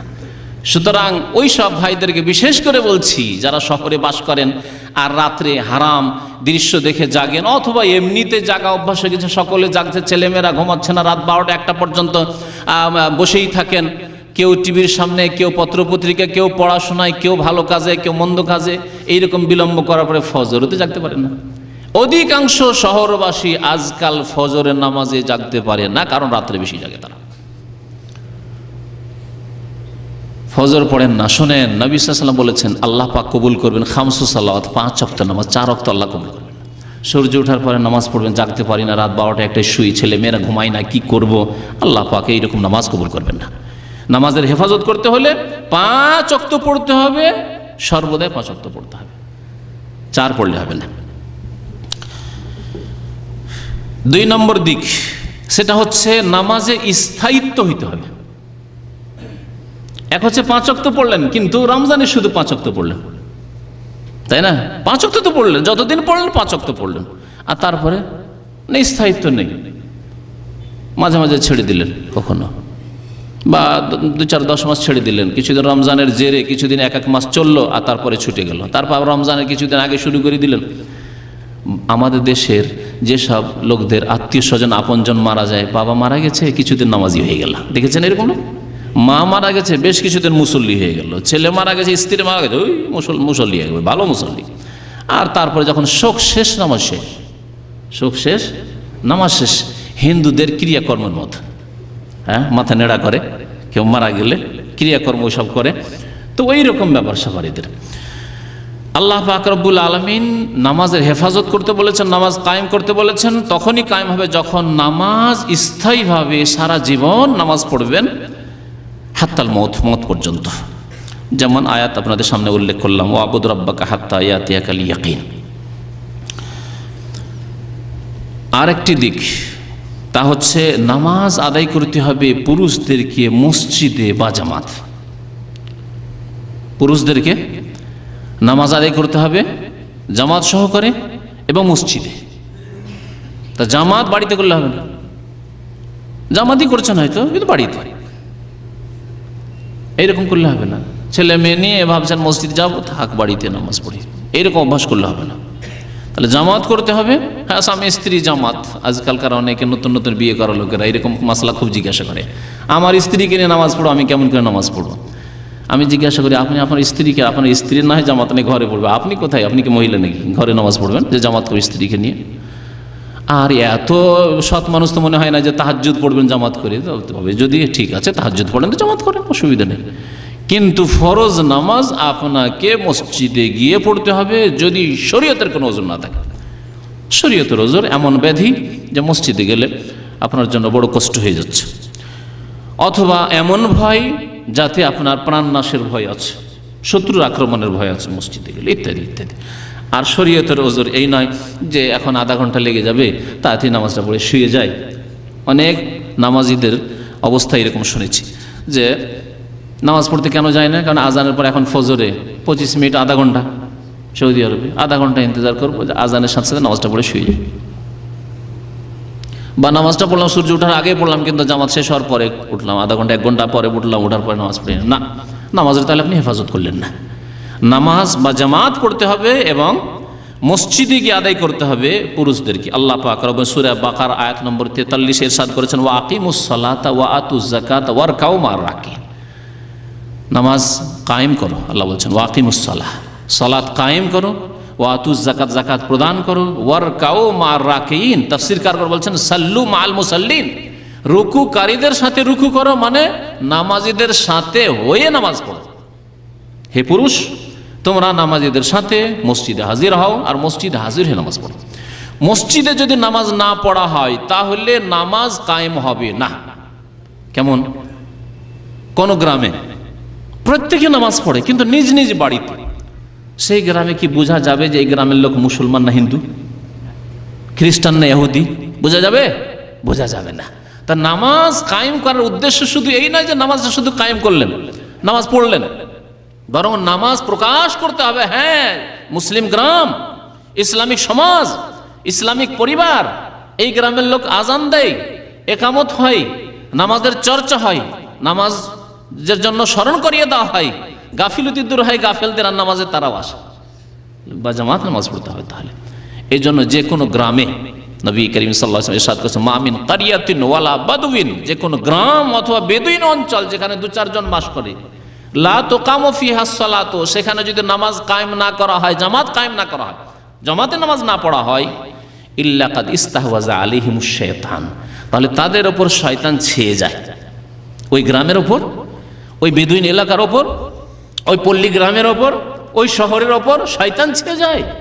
তাহলে যে কোনো মহল্লায়, যে কোনো পাড়ায়, যে কোনো গ্রামে, যে কোনো অঞ্চলে যদি বা জামাত নামাজ না হয়, তাহলে তার উপর কি হয়ে যায়? ইস্তাহওয়াজা আলাইহিমুশ শাইতান, শয়তান জয়ী হয়ে যায় তাদের উপর। শয়তান তাদেরকে নিজের খপ্পরে নিয়ে নেয়। শয়তান যখন নিজের খপ্পরে নিয়ে নেয় তখন যা ইচ্ছা তাই করে, তাদের সাথে যে কোনোভাবে গুমরাহ করে, তাদের দ্বারা সমস্ত রকমের পাপ করায়। ফালাইকুমিল জামা, তারপর নবী সাল্লাল্লাহু আলাইহি ওয়াসাল্লাম বলছেন, সুতরাং তোমরা জামাতে নামাজ পড়বে। ফাইন্নামা ইয়াকুলু যিব আল কাসিয়া, শেষখানে নবী সাল্লাল্লাহু আলাইহি ওয়াসাল্লাম উল্লেখ করেছেন ওই হাদিসের, কারণ নেকড়ে বাঘ কোন ছাগলকে, কোন বকরিকে খায় জানেন?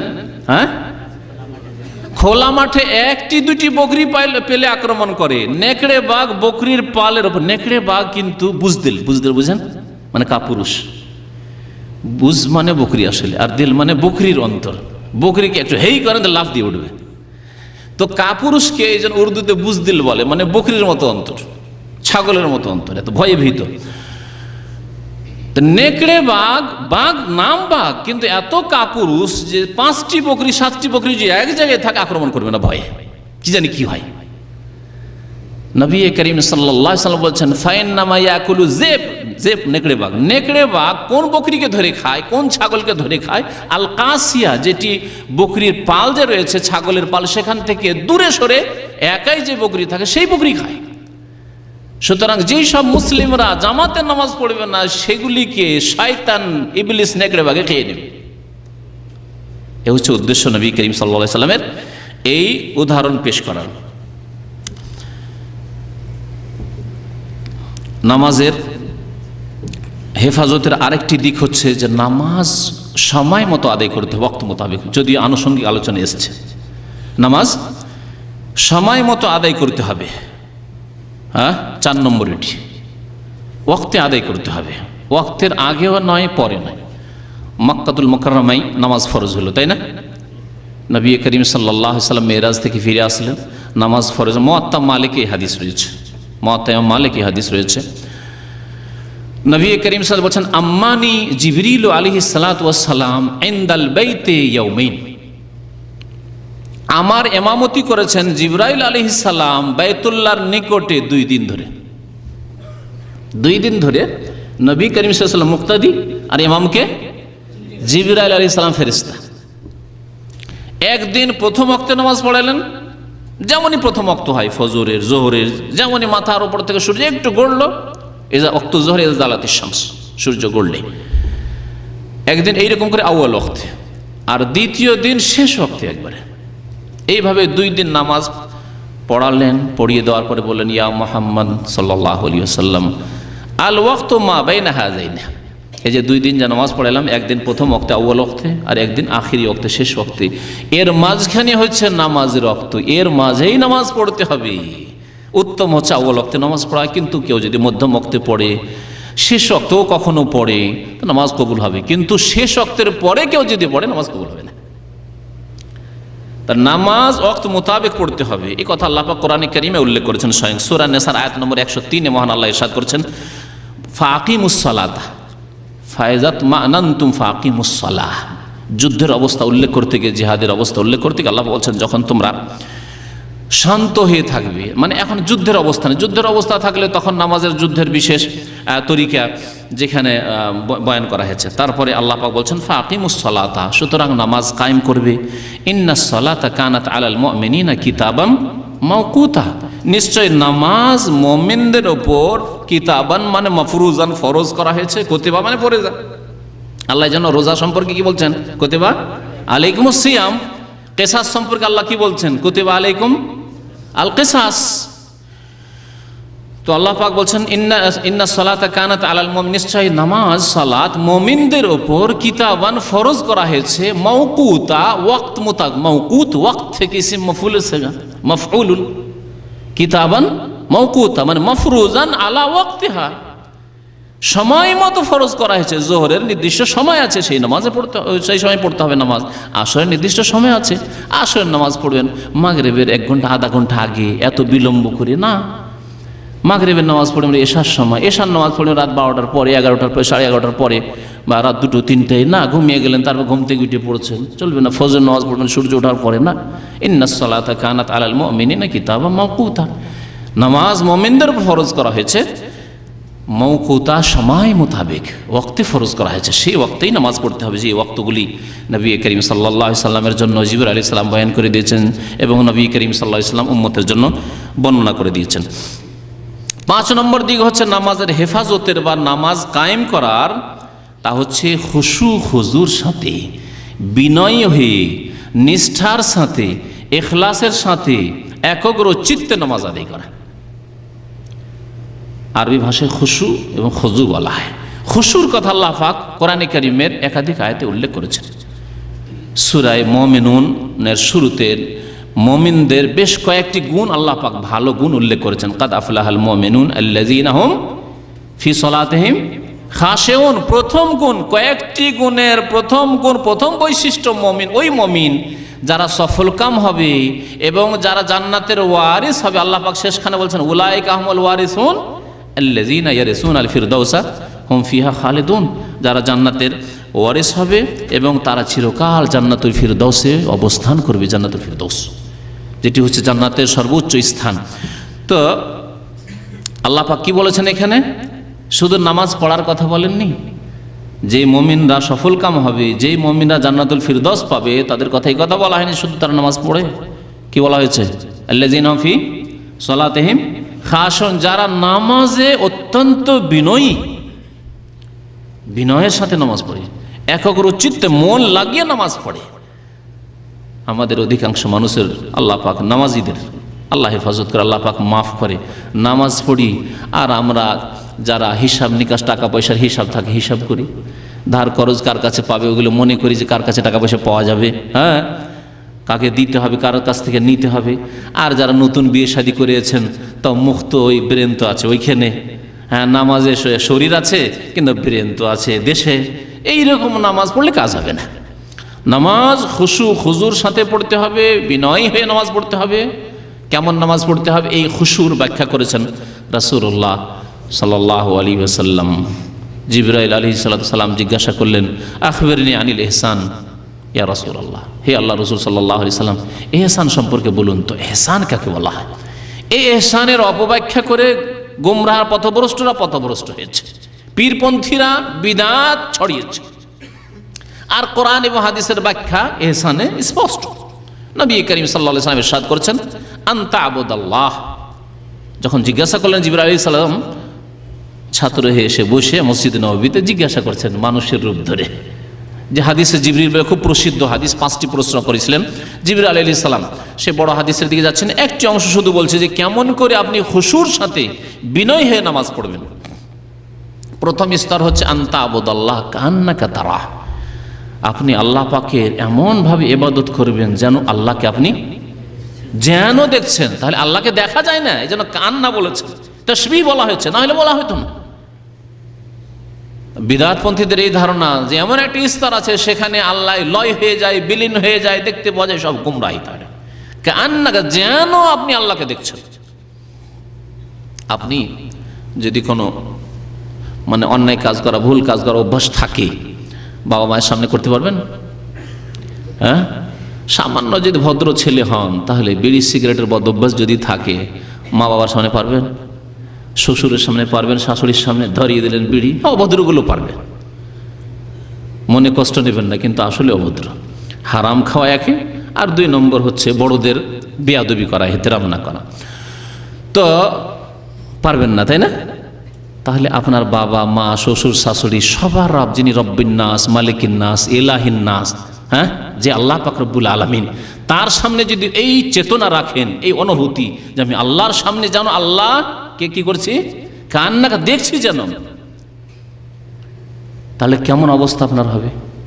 আপনার দ্বারা গুনাহ হইতে পারে, শুধু নামাজের অবস্থা না, সারা জীবনটা এরকম। মুমিন বান্দার সারা জীবনটা ইবাদতি জিন্দেগি।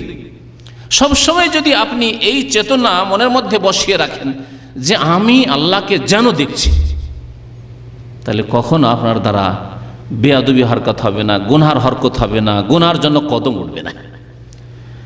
আল্লাহকে সামনে পেয়ে ধরে নেন আপনি আল্লাহকে সামনে পেয়েছেন, কেমন আপনার নামাজ হইতো, কত সুন্দর।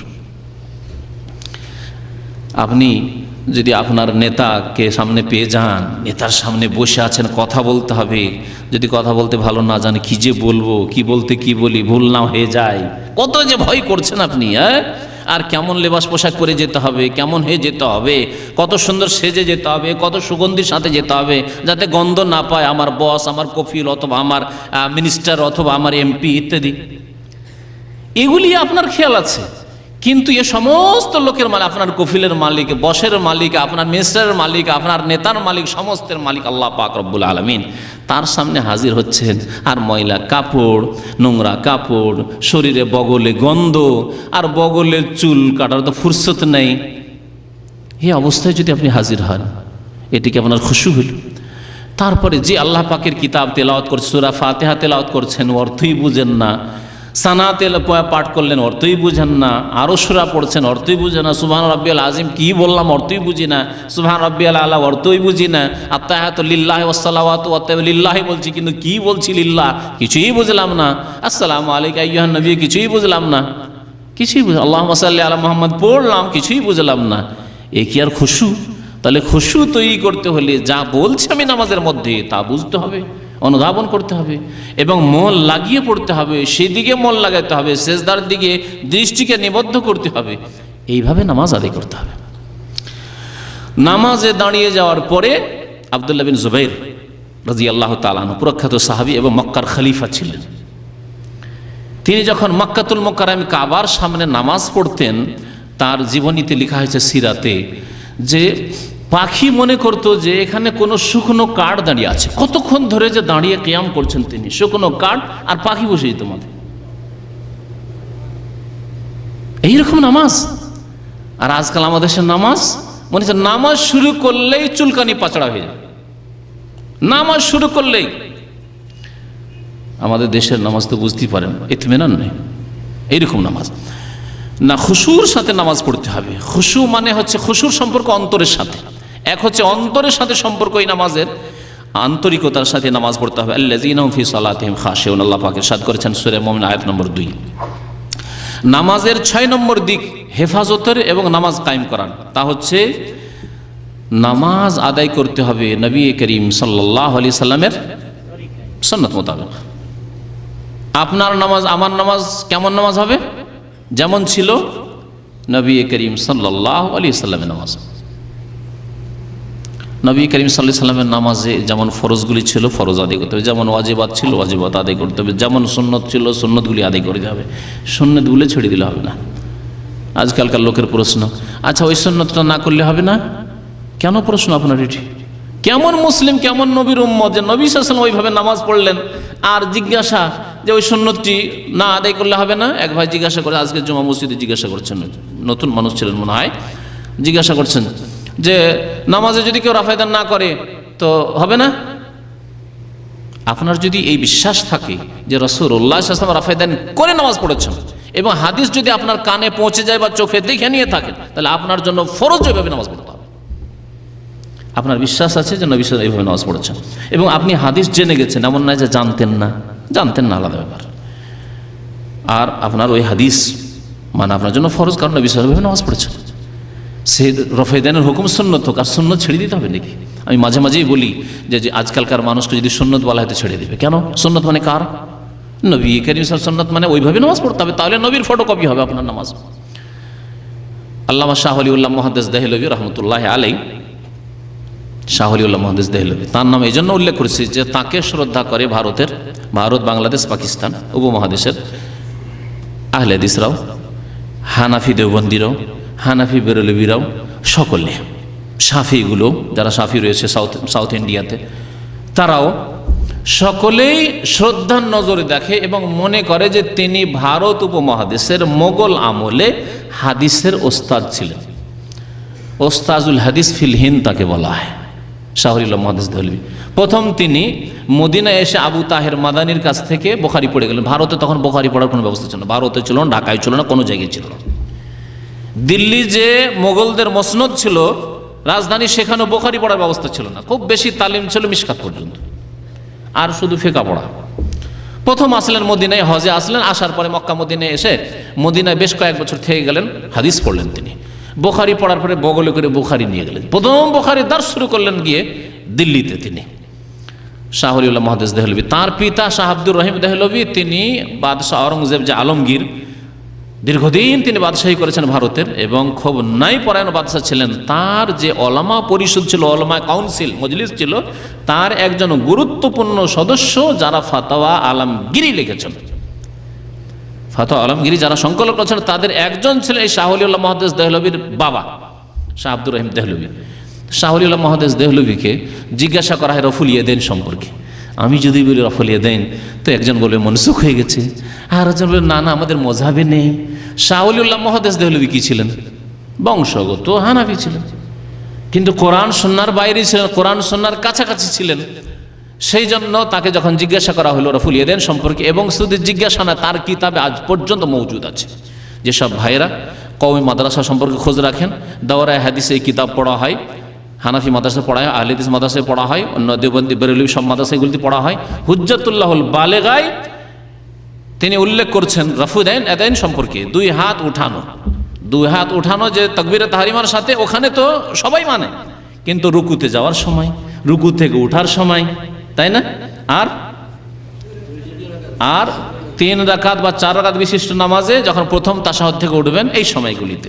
এগুলি হচ্ছে ইখতিলাফ, যে করব না ফুকাহায়ে কেরামদের ইখতিলাফ রয়েছে। ইখতিলাফের সমাধান আল্লাহ কি বলেছেন? ফারুদ্দুহু ইলাল্লাহি ওয়া রাসূল ফাইন তানাযাতুম ফি শাইইন, কোনো ব্যাপারে ইখতিলাফ হলে আল্লাহর দিকে ফিরে আসো, রাসূলের দিকে ফিরে আসো। তখন আর অন্য মানুষের কাছ থেকে ফয়সালা না আসবে, কারণ মানুষরাই তো ইখতিলাফ করছে, আলেমরাই তো ইখতিলাফ করছে, ফুকাহারা ইখতিলাফ করছেন, তো কার কাছ থেকে ফয়সালা নেবেন? ফয়সালা নেন এমন জায়গা থেকে যেখানে ইখতিলাফ শেষ হয়ে যায়, আল্লাহ পাকের কাছ থেকে, কোরআনে কারিমে থাকলে, আর না হলে রাসূলুল্লাহ সাল্লাল্লাহু আলাইহি ওয়াসাল্লামের হাদিস থেকে। তার ভাষায় আমি মুখস্থ করে বলছি, কারণ এই কিতাব আমি পড়েছি এবং পড়িয়েছিও। হুজ্জাতুল্লাহিল বালেগা শুনেন, ওয়াল্লাযী ইয়ারফাউ, তিনি বলছেন যারা রফুল ইয়াদাইন করে, আহাব্বু ইলাইয়া মিম্মান লা ইয়ারফা, ওদেরকে আমি বেশি ভালোবাসি। আহাব্বু ইসম তাফজিল, ওরা আমার নিকট অধিক প্রিয় ওই লোকদের চাইতে যারা মিম্মান লা ইয়ারফা, যারা রফুল ইয়াদাইন করে না। রুকু গেল এইভাবে, রুকু থেকে উঠলো তো হাত উঠালো না উপরে, তাদের চাইতে বেশি আমি ভালোবাসি কাদেরকে? যারা রফুল ইয়াদাইন করেন। কেন? ব্যক্তি স্বার্থে, দুনিয়াবি গরজে, তাদের সাথে আত্মীয়তা আমার বেশি না, কারণ লে আন্না আহাদিস রাফএ আকসারু ওয়া আসবাতু, তিনি বলছেন কারণ রফুল ইয়াদাইনের হাদিসগুলির সংখ্যা বেশি। আকসার মানে কাসিরের ইসম তাফজিল, অনেক বেশি। আর আসবাতু, সাবেতের ইসম তাফজিল হচ্ছে আসবাতু, মানে অধিক বলিষ্ঠ, অধিক মজবুত। তাহলে হাত উঠিয়ে নামাজ পড়ার হাদিসগুলি, রফুল ইয়াদাইন করার হাদিসগুলি বেশি সংখ্যায় এবং বেশি মজবুত। এই জন্য যারা রফুল ইয়াদাইন করে তাদেরকে আমি বেশি ভালোবাসি, যদি এটি সুন্নাত। সুতরাং এই প্রশ্ন কেন উঠবে আপনার যে আমি রফুল ইয়াদাইন না করলে কি হবে? না, রফুল ইয়াদাইন যদি না করি তো কোনো ক্ষতি হবে? হ্যাঁ, জয়টা সুন্নাত থাকবে তটা ক্ষতি হবে, মানে তটা নেকি কমবে, ততটি নেকি কমবে। এক সুন্নতের উপর যে আল্লাহ পাক জানে কতটি নেকি রেখেছে, 100 না 200 না 500 না 1000, আল্লাহ পাক জানে। যদি জানাজায় হাজির হয়ে ফরজে কিফায়া জানাজায় হাজির হয়ে যদি 2 কিরাত আর এক কিরাত ওহদ পাহাড়ের সমান নেকি হয়, তাহলে নবী সাল্লাল্লাহু আলাইহি ওয়াসাল্লামের একটি সুন্নতে কত নেকি যে থাকতে পারে, ভাববেন না যে 10-20টি মনে হয় নেকি ছুটলো। আল্লাহ পাক ভালো জানেন। কাল কিয়ামতে চূড়ান্ত ফায়সালা হবে, যখন এই অসংখ্য নেকিগুলিতে মাহরুম থাকবেন নবী সাল্লাল্লাহু আলাইহি ওয়াসাল্লামের সুন্নত ছেড়ে দিয়ে নামাজ পড়ার কারণে। বলছিলাম যে নামাজ পড়তে হবে নবী সাল্লাল্লাহু আলাইহি ওয়াসাল্লামের সুন্নত মোতাবেক, তার সাথে আরও মুসিবত বেড়ে যাবে যদি সুন্নত মোতাবেক নামাজ পড়লেন না, মানে বেশ কিছু সুন্নত ছাড়লেন আর তার সাথে সাথে বিদাত বাড়ালেন, তাহলে কি বিপদ হবে, মহাবিপদ।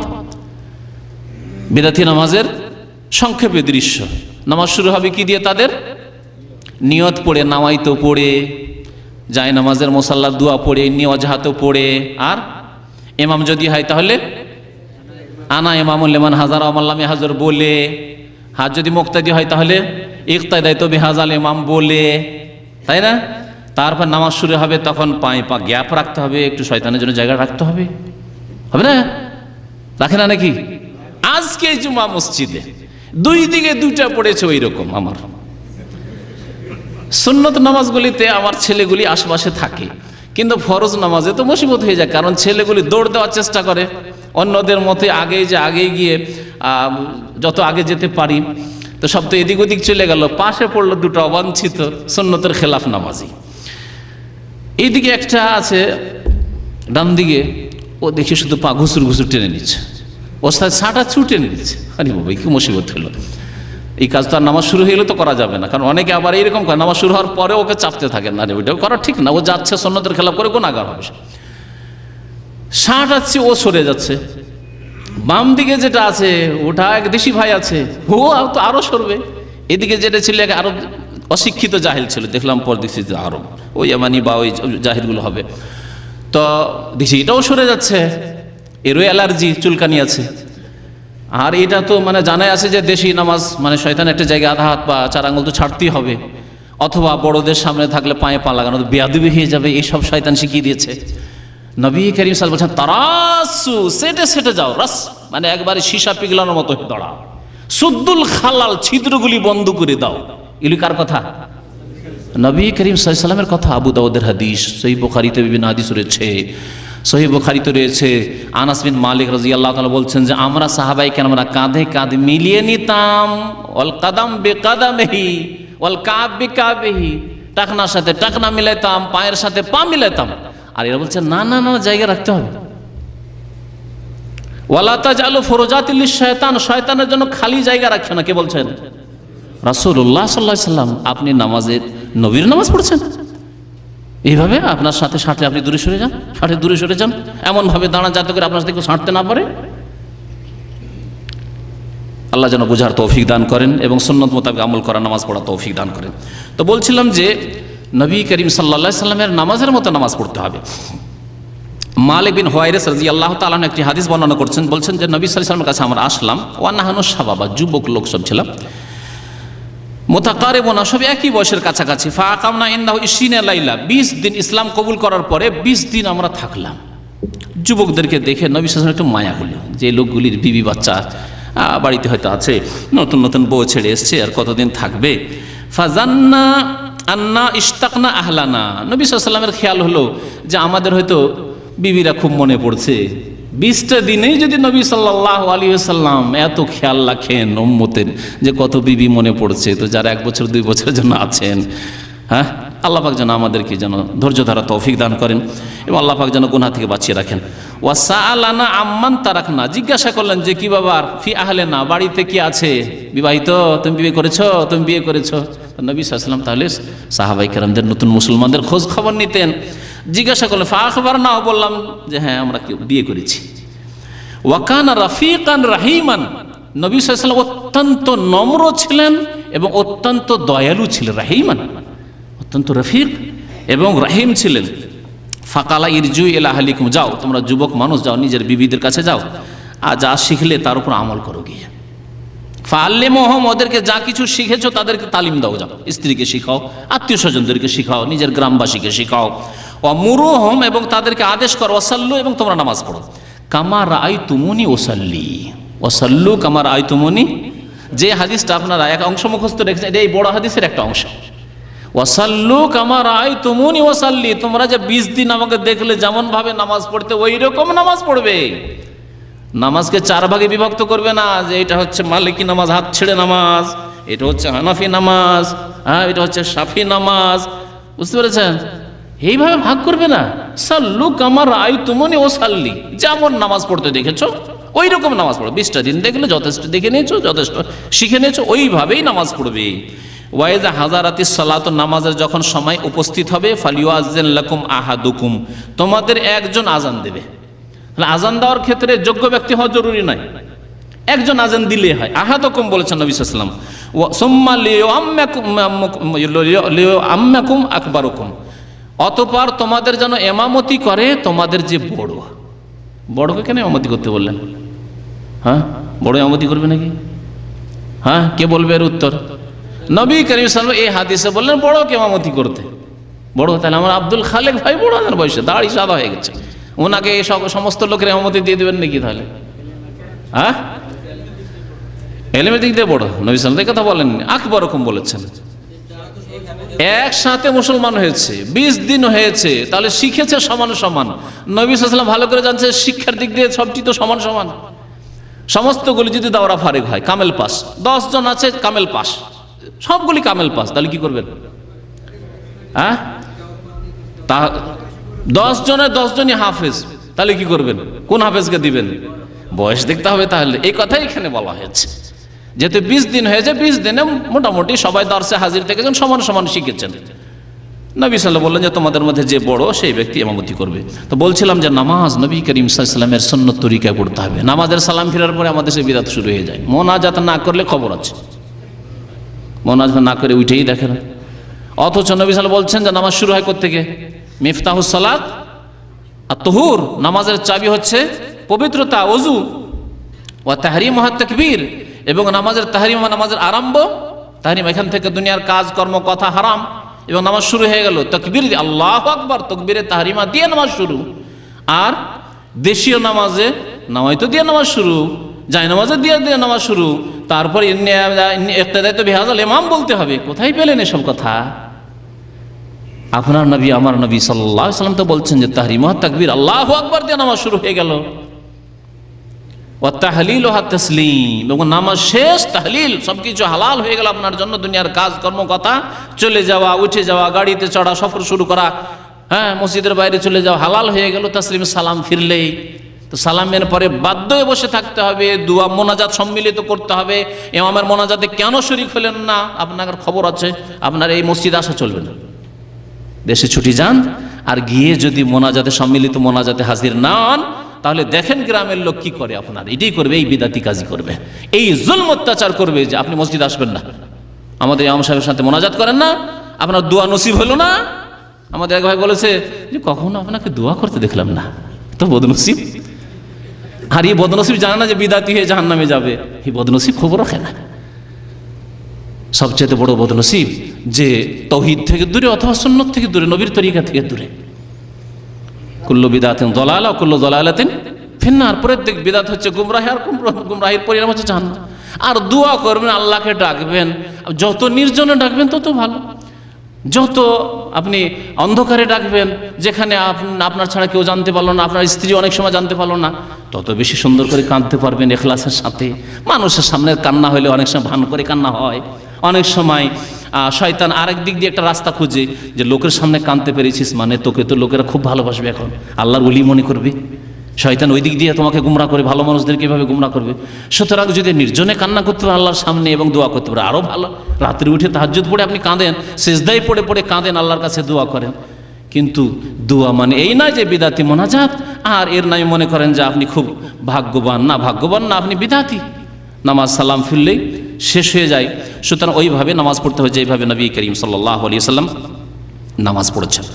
7 নম্বর দিক, হ্যাঁ এক ভাই স্মরণ করাচ্ছেন যে আজকাল দেখবেন মসজিদে এদিক ওদিক একটু নজর দেবেন সালাম ফিরার পরে। সালাম ফিরার পরে দেখবেন বেশ কিছু বিদাতিদেরকে, বুঝতে পেরেছেন? দেখেছেন না দেখেননি? যারা দেখেছেন ভালো কথা, যারা দেখেননি তারা দেখবেন। এতে বিদাতিরা এক ধরনের বিদাতি, তারা একটা দোয়া পড়ে, সেই দোয়াটি জয়ীফ, সহিহ নয়। আর আরেক ধরনের বিদাতি, ওদের চাইতে বিদাতি, ওরা পড়ে ইয়া কবিও ইয়া কবিও ইয়া কবিও, কয়েকবার করে ইয়া কবি, আল্লাহর নাম কবি কবি পড়ে। আচ্ছা, ওইটা পড়লে কি হবে জানি না, কি ফায়দা হবে তাদের। তো এই যে বিদাত করে, আমাদের এক নতুন মুসলমান হয়েছে ইন্ডিয়ান, তো ও বলছে যে মাথায় হাত দেয় কেন জানেন, আমাকে একদিন বলছে যে মাথায় হাত দেয় কেন, তার যুক্তি সে বিদাতি যেহেতু নিয়ত পড়েছে বিদাত করেছে, যায় নামাজ যুদ্ধ ওই বিদাত দিয়ে 3 বিদাত দিয়ে 3-4 বিদাত দিয়ে শুরু করেছে, আর এইদিকে আবার মোনাজাতের বিদাত করবে, সব বিদাত দিয়ে তো নামাজ হইল, তো বিদাতি নামাজ তো আল্লাহ কবুল করবেন না, করবেন? কারণ মা আয়েশা রাদিয়াল্লাহু তাআলা আনহার হাদিস মুসলিম শরীফের, মান আমেলা আমালান লাইসা আলাইহি আমরুনা ফাহুয়া রাদ্দুন, কেউ যদি আমল করে, নামাজ পড়লো কিন্তু নবীর তরিকায় নাই, সেই নামাজ কি হয়ে যাবে? মারদুদ হয়ে যাবে, রিজেক্টেড হয়ে যাবে, প্রত্যাখ্যাত হয়ে যাবে, নামাজটা কবুল হইল না। শেষখানে আফসোস, ওফ, আমাদের দেশের মানুষরা কি করে, যদি কোনো ক্ষেত্রে আক্ষেপ হয়, আফসোস হয়, মাথায় হাত দিয়ে বসে। তো এই মাথায় হাত দেওয়া কোনো সহি হাদিসে নেই যে এই মাথায় হাত, নামাজের পরে সালাম ফিরে মাথায় হাত দিতে হবে, এগুলি সব বিদআত। তো এইরকম নামাজ পড়লে হবে না, নবী সাল্লাল্লাহু আলাইহি সাল্লামের সহি হাদিস মোতাবেক আপনাকে নামাজ ফটোকপি বানাইতে হবে নবী সাল্লাল্লাহু আলাইহি সাল্লামের নামাজের। 7 নম্বরের দিক হচ্ছে নামাজের যতগুলি রুকুন রয়েছে, যতগুলি ওয়াজিব রয়েছে, সেগুলি ধীর স্থিরতার সাথে পালন করা, যেটাকে আরবি ভাষায়, ফিকহের ভাষায়, হাদিসের ভাষায় বলা হয় তাদিলুল আরকান। নামাজের অঙ্গ প্রত্যঙ্গগুলিকে সুষ্ঠুভাবে, সুন্দরভাবে, ধীর স্থিরতার সাথে আদায় করা, ইতমিনানের সাথে নামাজ পড়া।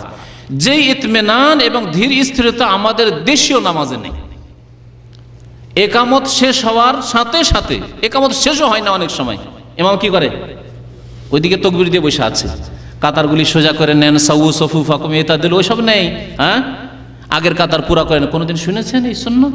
নবী সাল্লাল্লাহু আলাইহি সাল্লাম নামাজে এই তালকিন করেছেন, না করবে না, সাথে সাথে নামাজ শুরু। তারপরে রুকুতে গিয়ে সামি আল্লাহু লিমান হামিদা, দাঁড়াইলো, রুকু থেকে দাঁড়িয়ে একেবারে দেরি করা করেনি, সাথে সাথে সেজদায় গিয়ে সেজদাতে সুবহানাল্লাহ, আবার উঠি, আবার বসাবসি নাই, 2 সেজদার মাঝখানে বসে যে আল্লাহ মাগফিরলি ওয়ারহামনি ওয়াহদিনি ওয়াআফিনি ওয়ারজুকনি ওয়াজবুরনি ইত্যাদি না, ওইসব না, আবার সেজদায়, 2 সেজদা থেকে উঠে আবার ওখানে জালসা ইস্তিরাহাত নাই, যাই হোক, জালসা ইস্তিরাহাত ইখতিলাফ মাসলা, উঠলেও চলে। কিন্তু কথা হচ্ছে যে এত তাড়াতাড়ি নামাজ পড়া হয়, ফরজ নামাজই এত তাড়াতাড়ি হয়, আর বাকি তারাবি তো আল্লাহ রহম করে, আল্লাহ রহম করে। এইরকম তাড়াহুড়ার নামাজ নয়, বরং ইতমিনানের সাথে শান্তভাবে নামাজ পড়তে হবে। নবী করিম সাল্লাল্লাহু আলাইহি ওয়াসাল্লাম মসজিদ নববীতে বসেছিলেন, আবু হুরায়রা রাদিয়াল্লাহু তাআলা বর্ণনা করছেন, এক সাহাবী আসেন, দাখাল মসজিদ ফাদাখালা রাজুলুন ফাসাল্লা, একটা লোক এসে নামাজ পড়লো, নামাজ হয়ে গেছিল, তো নবী সাল্লাল্লাহু বসে আছেন, নামাজ পড়লো। নামাজ শেষ করে এসে নবী সাল্লাল্লাহু আলাইহি ওয়াসাল্লামকে সালাম করলো, ফাসাল্লামা আলা নবী ফারাদ্দা, জবাব দিলেন রাসূলুল্লাহ সাল্লাল্লাহু আলাইহি ওয়াসাল্লাম, ওয়াকালা, কি বললেন, ইরজি ফাসাল্লি ফাইন্নাকা লাম তুসাল্লি, সহিহ বুখারীর হাদিস, ফিরে যাও, পুনরায় নামাজ পড়ো, ফাইন্নাকা লাম তুসাল্লি, কারণ তুমি নামাজই পড়োনি। অথচ ওই লোকটা নামাজ পড়ে এসেছে। ফারাজা, ফিরে গেল, ইউসাল্লি কামা সাল্লা, আবার নামাজ পড়লো, সুম্মা যা ফাসাল্লামা আলা নবী সাল্লাল্লাহু আলাইহি ওয়াসাল্লাম, দ্বিতীয়বার সালাম করলো নবী সাল্লাল্লাহু আলাইহি ওয়াসাল্লামকে। ফাকালা, দ্বিতীয়বার বলছেন নবী সাল্লাল্লাহু আলাইহি ওয়াসাল্লাম, ইরজি ফাসাল্লি ফাইন্নাকা লাম তুসাল্লি সালাসান, এইরকম 3 বার হলো। 3 বার করে নবী সাল্লাল্লাহু আলাইহি ওয়াসাল্লামের কাছে নামাজ পড়ে আসছে ওই সাহাবী, আর আসার পরে সালাম দিচ্ছেন। নবী সাল্লাল্লাহু আলাইহি ওয়াসাল্লাম বললেন, 3 বার করে 3 বার নামাজ পড়া হয়ে গেল তার, ইরজি ফাসাল্লি ফাইন্নাকা লাম তুসাল্লি। চতুর্থবারে বলছে, ওয়াল্লাযী বাআসাকা বিল হক, সে আল্লাহর শপথ করে বলছি, যে আল্লাহ আপনাকে হক নিয়ে, সত্য নিয়ে প্রেরণ করেছেন, মা উহসিনু গায়রা হাযা ফাআল্লিমনি, এর চাইতে ভালো নামাজ আমাকে কেউ শিখায়নি, সুতরাং আপনি আমাকে সঠিক নামাজ শিখিয়ে দেন, সহি নামাজ আমাকে শিখিয়ে দেন। ফাকালা, নবী করিম সাল্লাল্লাহু আলাইহি ওয়াসাল্লাম তখন সহি নামাজ শিখালেন। এই বড় হাদিস সহি বুখারীতে রয়েছে, সহি মুসলিমে রয়েছে, মুত্তাফাক আলাইহি। তাহলে এইভাবে তাড়াহুড়ার নামাজ হবে না। এই 7টি দিকের খেয়াল রাখতে হবে। আবার ওই দিকগুলি উল্লেখ করি। একটি দিক হচ্ছে নামাজ 5 ওয়াক্ত পড়তে হবে, 5-এর 4 আল্লাহ কখনো কবুল করবেন না। 2 নম্বর দিক হচ্ছে নামাজ চিরকাল পড়তে হবে, মওত পর্যন্ত পড়তে হবে, অসুস্থ অবস্থাতে পড়তে হবে, যুদ্ধের অবস্থায় সাহাবায়ে কেরামরা নবী সাল্লাল্লাহু আলাইহি ওয়াসাল্লাম নামাজ পড়েছেন, নামাজ পড়তে হবে।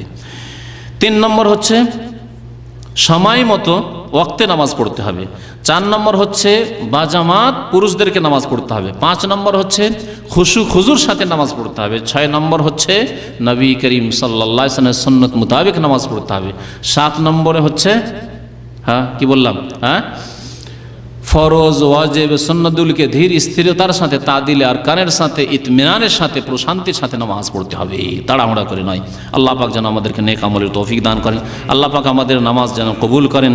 আল্লাহ পাক আমাদেরকে যেন কিয়ামতের হাসরের মাঠের কবরের জবাব দেওয়ার যেন তৌফিক দান করেন। আল্লাহ পাক রব্বুল আলামিন আমাদেরকে যেন মাফ করে দেন। রব্বানা যালামনা আনফুসানা ওয়া ইল্লাম তাগফির লানা ওয়া তারহামনা লানাকুনান্না মিনাল খাসিরিন। রব্বানা আতিনা ফিদ দুনিয়া হাসানাহ ওয়া ফিল আখিরাতি হাসানাহ ওয়া কিনা আযাবান নার। আল্লাহ পাক রব্বুল আলামিন কিয়ামতের দিনে প্রথম হিসাব নেবেন নামাজ সম্পর্কে। সুতরাং আল্লাহ পাক যেন আমাদেরকে এই নামাজের প্রস্তুতি নেওয়ার তৌফিক দান করেন। আল্লাহ পাক অতীতে যা হয়েছে আল্লাহ পাক যেন মাফ করে দেন। এই নামাজ সম্পর্কে আর 1-2টি কথা বলছি, তা হচ্ছে যে আমাদের দেশে যেসব লোকেরা দীর্ঘদিন নামাজ ছেড়েছে তারা কাজায়ে উমরি করে, এটি একটি বিদআত। কাজায়ে উমরি বুঝেন তো? কাজায়ে উমরি না, সারা জীবনের কাজা, অর্থাৎ ভাবে যে 10 বছর নামাজ ছুটেছে, 15 বছর বয়সে ফরজ হয়েছে, 25 বছর নামাজ শুরু করলাম, তাহলে 10টা বছর নামাজ ছুটেছে, আগামী এই 10টা বছর প্রত্যেক ওয়াক্তে ডবল করে নামাজ পড়ে, এটি বিদআত। তাহলে এই যে আমার দীর্ঘদিন নামাজ ছুটেছে, আল্লাহ না করে কোনো ভাইয়ের নামাজ ছুটেছে এরকম দীর্ঘদিন, তাহলে এর সমাধান কি? সমাধান কাজায়ে উমরের বিদআত আবিষ্কার করা নয়। সমাধান কি তাহলে? সমাধান হচ্ছে প্রথম হচ্ছে তওবা ইস্তিগফার করা বেশি। আল্লাহ তুমি মাফ করে দাও, আল্লাহ গফুরুর রহিম। আত-তাইবু মিনাজ যামবি কামান লা যামবা লাহু, যে ব্যক্তি গুনাহ থেকে তওবা করে নেয় ওই ব্যক্তির মতো হয়ে যায়, ধুয়ে সাফ হয়ে যায়। যে ব্যক্তি গুনাহ করেন ওর মতো হয়ে যায়, মানে ক্লিন হয়ে যায়। 2 নম্বর কথা যে বেশি বেশি সুন্নত, নফল, তাহাজ্জুদ, ইশরাক, দোহা এই নামাজগুলি বাড়িয়ে ও ঘাটতি পূরণ করা। নফল নামাজ দিয়ে আল্লাহ পাক কাল কিয়ামতে ঘাটতি পূরণ করবেন। একটি হাদিস এই মর্মে রয়েছে, হাসরের মাঠে যখন হিসাব হবে আর কোনো বান্দার নামাজে ঘাটতি হয়ে যাবে, আল্লাহ বলবেন দেখো উনজুর লি আবদি হাল মিন তাতাওয়ু, বান্দার দেখো আর কোনো নফল নামাজ আছে কিনা, তাহাজ্জুদের নামাজ আছে কিনা, তারাবির নামাজ আছে কিনা, ইশরাক দোহার নামাজ আছে কিনা, সুন্নতের রাতেবাগুলি 12 রাকাত নিয়মিত পড়েছে কিনা, ওইগুলি দিয়ে ফরজের ঘাটতি পূরণ করে দাও। কাজায়ে উমরি এক বিদআত। দ্বিতীয় বিদআত হচ্ছে আমাদের দেশে নামাজের কাফফারা ধারা। অসুস্থ হলে মৃত্যু সজ্জায় পড়লে নামাজ পড়লো না, অথচ হুঁশ আছে, নামাজ পড়লো না 2 মাস 3 মাস 6 মাস নামাজ পড়লো না, অথবা পয়সাওয়ালা মানুষ নামাজ কেন পড়বে, পাঁচেক নামাজ পড়েনি, যখন মারা গেল বিদাতি মোল্লারা দেখলো যে এটা তো একটা ইনকাম সোর্স, এখানে কিছু কামাই করা যেতে পারে, সুতরাং বললো যে না এতে পয়সাওয়ালা মানুষ আছে, এর কাফারা এত টাকা। আমাদের এক ভাই শোনাচ্ছিলেন যে ধনী হলে কাফারা বেশি হয়ে যায়, আবার গরিব হলে ব্যক্তি বিশেষে কাফারা কম হয়, একই নামাজের পরিমাণ কাফারার পরিমাণ কম বেশি হয়ে যায়। দেখছি এই লোকটা তো বিদেশে থাকছে, এর মা মারা গেছে, তো যতটাকে কাফারা লাগে দিয়ে সব আদায় হয়ে যাবে, সুতরাং ও বিদেশির ওপর প্রবাসীর ওপর দিল কাফারা লাগিয়ে। এই এক বিদআত। টাকা পয়সা সারা দুনিয়ার পেট্রোল, স্বর্ণ, খনিজ সম্পদ, রাজত্ব সব কিছু যদি দিয়ে দেন এক নামাজের জন্য, জোহরের নামাজের জন্য, আজকের ফজরের নামাজের জন্য, তবুও কাফারা হবে না। হাসরের মাঠে আকাঙ্ক্ষা করবে যে আল্লাহ আসমান জমিন সব কিছুর যদি মালিক হইতাম আমি, তো এগুলো দিয়ে আমি নিজেকে মুক্ত করে নিতাম, ফিদিয়া দিয়ে আমি নিজের জান আজকে ছুটিয়ে নিতাম। আল্লাহ পাক রব্বুল আলামিন সেখানে আযাব থেকে রেহাই দিবেন না। একমাত্র আযাব থেকে রেহাই পাবে ঈমান এবং নেক আমলের মাধ্যমে। আল্লাহ যেন আমাদেরকে ফরজ ওয়াজিব আদায় করার তৌফিক দান করেন, সুন্নাত মোতাবেক চলার তৌফিক দান করেন, হারাম কাজ থেকে, নাজায়েজ কাজ থেকে, অন্যায় থেকে, নিষিদ্ধ কাজ থেকে, আল্লাহ পাকের অসন্তুষ্টির কাজ থেকে আমাদেরকে বেঁচে থাকার জন্য তৌফিক দান করেন। আল্লাহ আমাদেরকে হালাল রিজিক যেন দান করেন, হালাল রিজিকে যেন আল্লাহ পাক বরকত দান করেন, হারাম থেকে আমাদেরকে যেন বাঁচিয়ে রাখেন। আল্লাহুম্মা কফিনা বিহালালিকা আন হারামিকা ওয়া আগনিনা বিফদলিকা আম্মান সিওয়াক। রব্বানা তাকাব্বাল মিন্না ইন্নাকা আনতাস সামিউল আলিম ওয়া তুব আলাইনা ইন্নাকা আনতাত তাওয়াবুর রহিম। সাল্লাল্লাহু আলা নবিয়িনা মুহাম্মদ ওয়া আলা আলিহি ওয়া সাহবিহি আজমাইন। আজান হয়ে গেল মনে হচ্ছে নাকি? আজকে তো প্রশ্নের উত্তর দেওয়ার সময় নেই, আর দুঃখের বিষয় যে আজকে খাবারের ব্যবস্থা নেই।